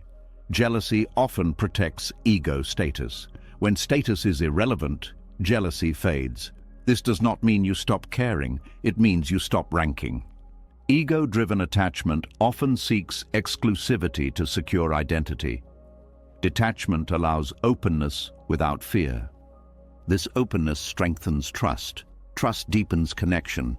Detachment also changes how endings are experienced. When ego is attached, endings feel humiliating. When detachment is present, endings feel sad but dignified. You grieve without self-rejection. This dignity comes from separating self-worth from relational outcomes. Ego-driven attachment also clings to narratives of being misunderstood. These narratives protect self-image. Detachment invites reflection. Reflection may reveal blind spots. Ego resists this. Detachment welcomes it. Welcoming insight allows growth. Growth reduces attachment. The ego fears irrelevance. Detachment reveals that relevance is not something you must secure. It emerges naturally when you are present. Presence is not an image. It is an experience. When ego steps back, presence steps forward. This presence allows genuine connection. Connection not based on roles, validation, or image. Attachment that protects ego slowly dissolves when self-image no longer needs defense. You still care, you still feel, but you do not cling. You meet others without needing to be someone special to them. This meeting is honest, it is equal, it is alive. Detachment does not strip away humanity, it reveals it. When ego is no longer steering attachment, connection becomes simpler, quieter, more real. You are no longer holding on to be seen. You are present to see. And in that presence, genuine connection finally has room to exist. As ego loosens its grip and attachment no longer needs to protect an image, something important becomes possible. Reactions slow down. The inner noise that once rushed to defend, explain, or secure begins to quiet. In that quiet, a different quality of presence emerges. Not withdrawal, not distance, reliability. There is a common misunderstanding that detachment makes people less committed, less caring, or less dependable. It can look that way from the outside because detachment removes urgency. But urgency was never the same as reliability. In fact, urgency often undermines it. When fear drives behavior, responses are fast but unstable. When fear loosens, responses become slower but clearer. This is where true reliability lives. Reliability is not about always saying yes. It is not about reacting quickly. It is not about intensity. Reliability is about consistency of presence, about responding from clarity rather than impulse. Fear-based attachment creates reactivity. Reactivity feels like engagement, but it is actually a loss of choice. The nervous system hijacks behavior. Words are spoken to reduce anxiety, not to communicate truth. Actions are taken to restore comfort, not to serve what is needed. Detachment interrupts this pattern. It creates a pause between stimulus and response. In that pause, intelligence appears. A person who is not ruled by fear does not disappear in moments of stress. They do not become unpredictable. They do not escalate or withdraw impulsively. They stay. Staying is reliability. Fear pulls people away from the present moment. It pushes them into defense, explanation, or control. Detachment brings them back to what is actually happening. When someone is detached, they are not numb. They are grounded. Their nervous system is not constantly signaling threat. This allows perception to remain accurate. Accurate perception is the foundation of reliability. When fear is present, perception narrows. The mind sees danger where there may be none. It misreads tone, intention, and timing. Responses become mismatched to reality. Detachment widens perception. You see context, you notice nuance, you recognize what matters and what does not. This allows appropriate response. Appropriate response builds trust. People often confuse emotional intensity with care, but intensity fluctuates. Clarity endures. A detached person does not overpromise to feel secure. They do not agree just to avoid discomfort. They say what they can actually follow through on. This makes their words dependable. Fear-driven attachment often leads to inconsistency. One day you are fully available, the next day you are overwhelmed. Commitments are made in moments of emotion and broken when fear shifts. Detachment removes this swing. You commit only when aligned. Alignment creates follow-through. Reliability also means being emotionally available without being emotionally volatile. Detachment allows you to feel without flooding. When emotions are allowed to pass without being acted out, relationships stabilize. Others know what to expect from you. Not perfection, but steadiness. Steadiness builds safety. A person ruled by fear reacts to pressure by trying to control outcomes. They micromanage, they rush, they overcorrect. These behaviors often create more problems than they solve. Detachment responds to pressure by assessing what is needed now, what can wait, what is within my control, what is not. This assessment prevents unnecessary action. Unnecessary action creates chaos. Reliability is not doing everything. It is doing the right thing at the right time. Fear also distorts communication. Under fear, people either overshare to seek reassurance or shut down to protect themselves. Both disrupt trust. Detachment allows clear communication. You speak directly, you listen fully. You do not hide behind emotion or overwhelm others with it. Clear communication is reliable communication. Detachment also strengthens boundaries. Boundaries are often misunderstood as distance. In reality, they are structures that support consistency. When boundaries are weak, availability fluctuates. You give too much, then resent. You withdraw suddenly. This unpredictability erodes trust. Detachment supports boundaries because it removes guilt-driven behavior. You do not say yes to be liked. You say yes when it is true. This honesty allows others to rely on you realistically. Reliability also means emotional continuity. You do not punish others with withdrawal when uncomfortable feelings arise. You stay engaged even when things are difficult.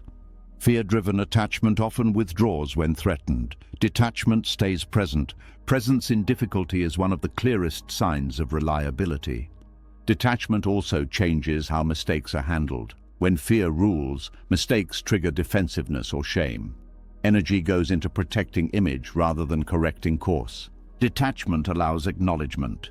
You can admit error without collapse. You can repair without drama. Repair strengthens trust more than perfection ever could.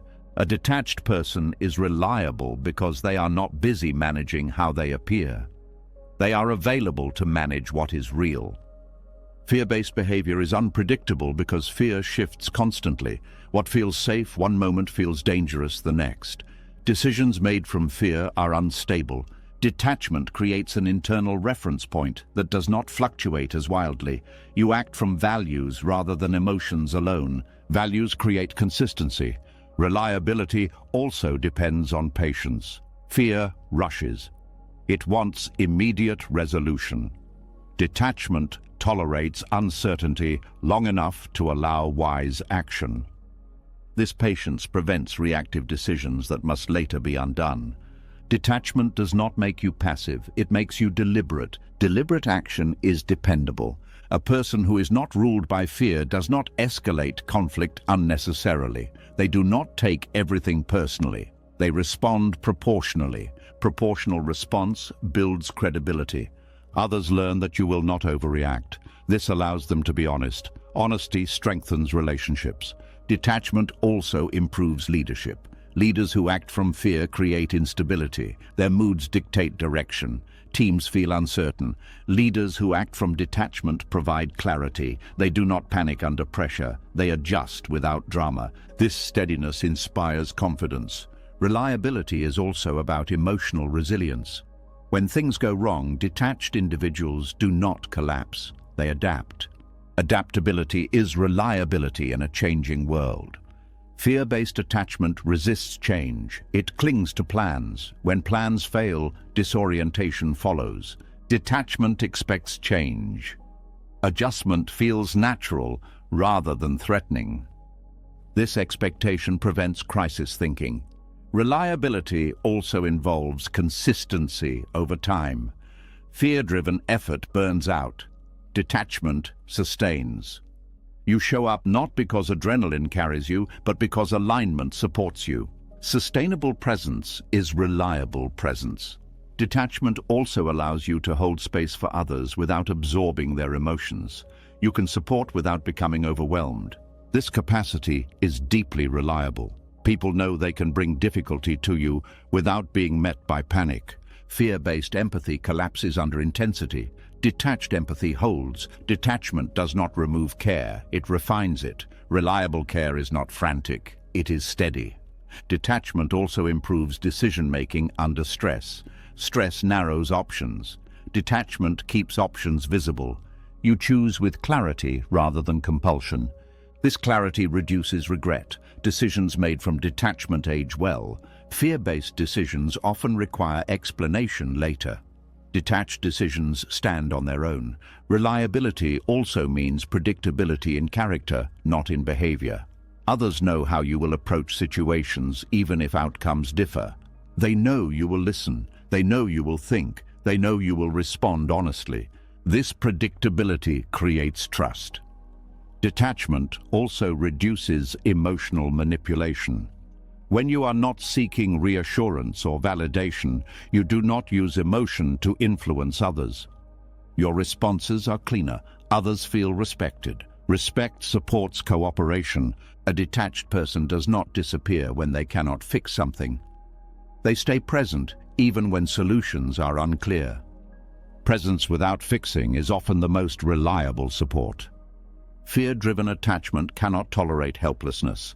It either controls or withdraws. Detachment tolerates not knowing.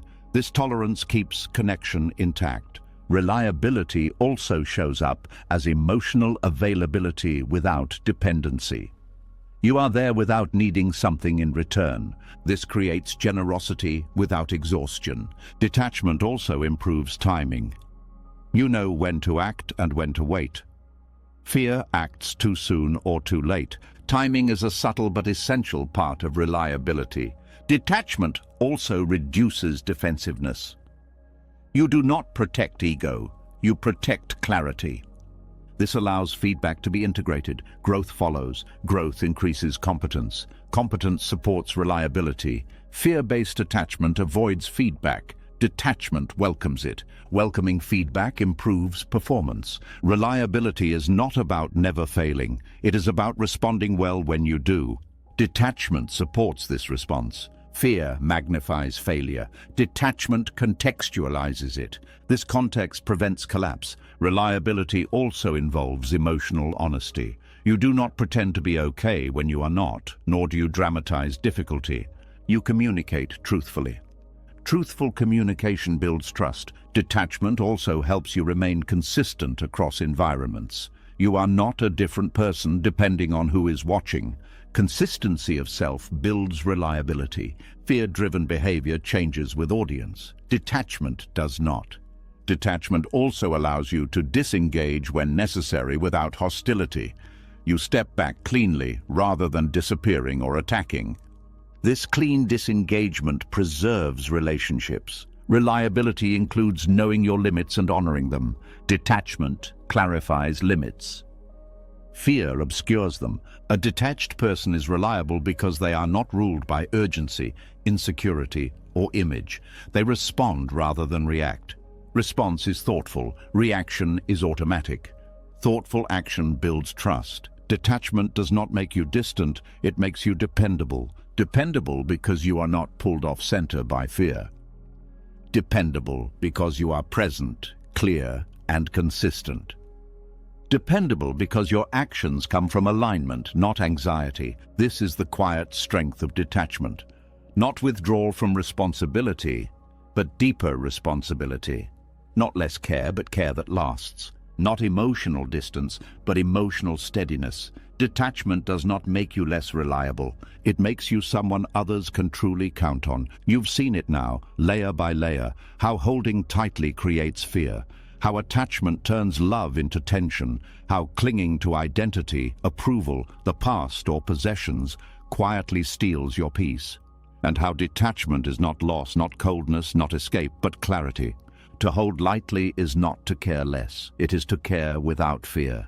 It is to trust that what truly belongs in your life does not need to be trapped to stay. What is real remains. What leaves was never meant to be owned. Detachment does not empty your life, it clears it. It returns you to presence, to steadiness, to a quiet strength that does not depend on certainty, control, or permission. When you stop gripping, life does not slip away, it settles. If something in this message stayed with you, leave a comment and write, "I choose to hold lightly." It helps this wisdom reach others who need it. And if this kind of depth, calm, and clarity matters to you, subscribe to the channel. More teachings like this are coming, and you won't want to miss them. Until next time, move gently through life, hold lightly, and trust what stays.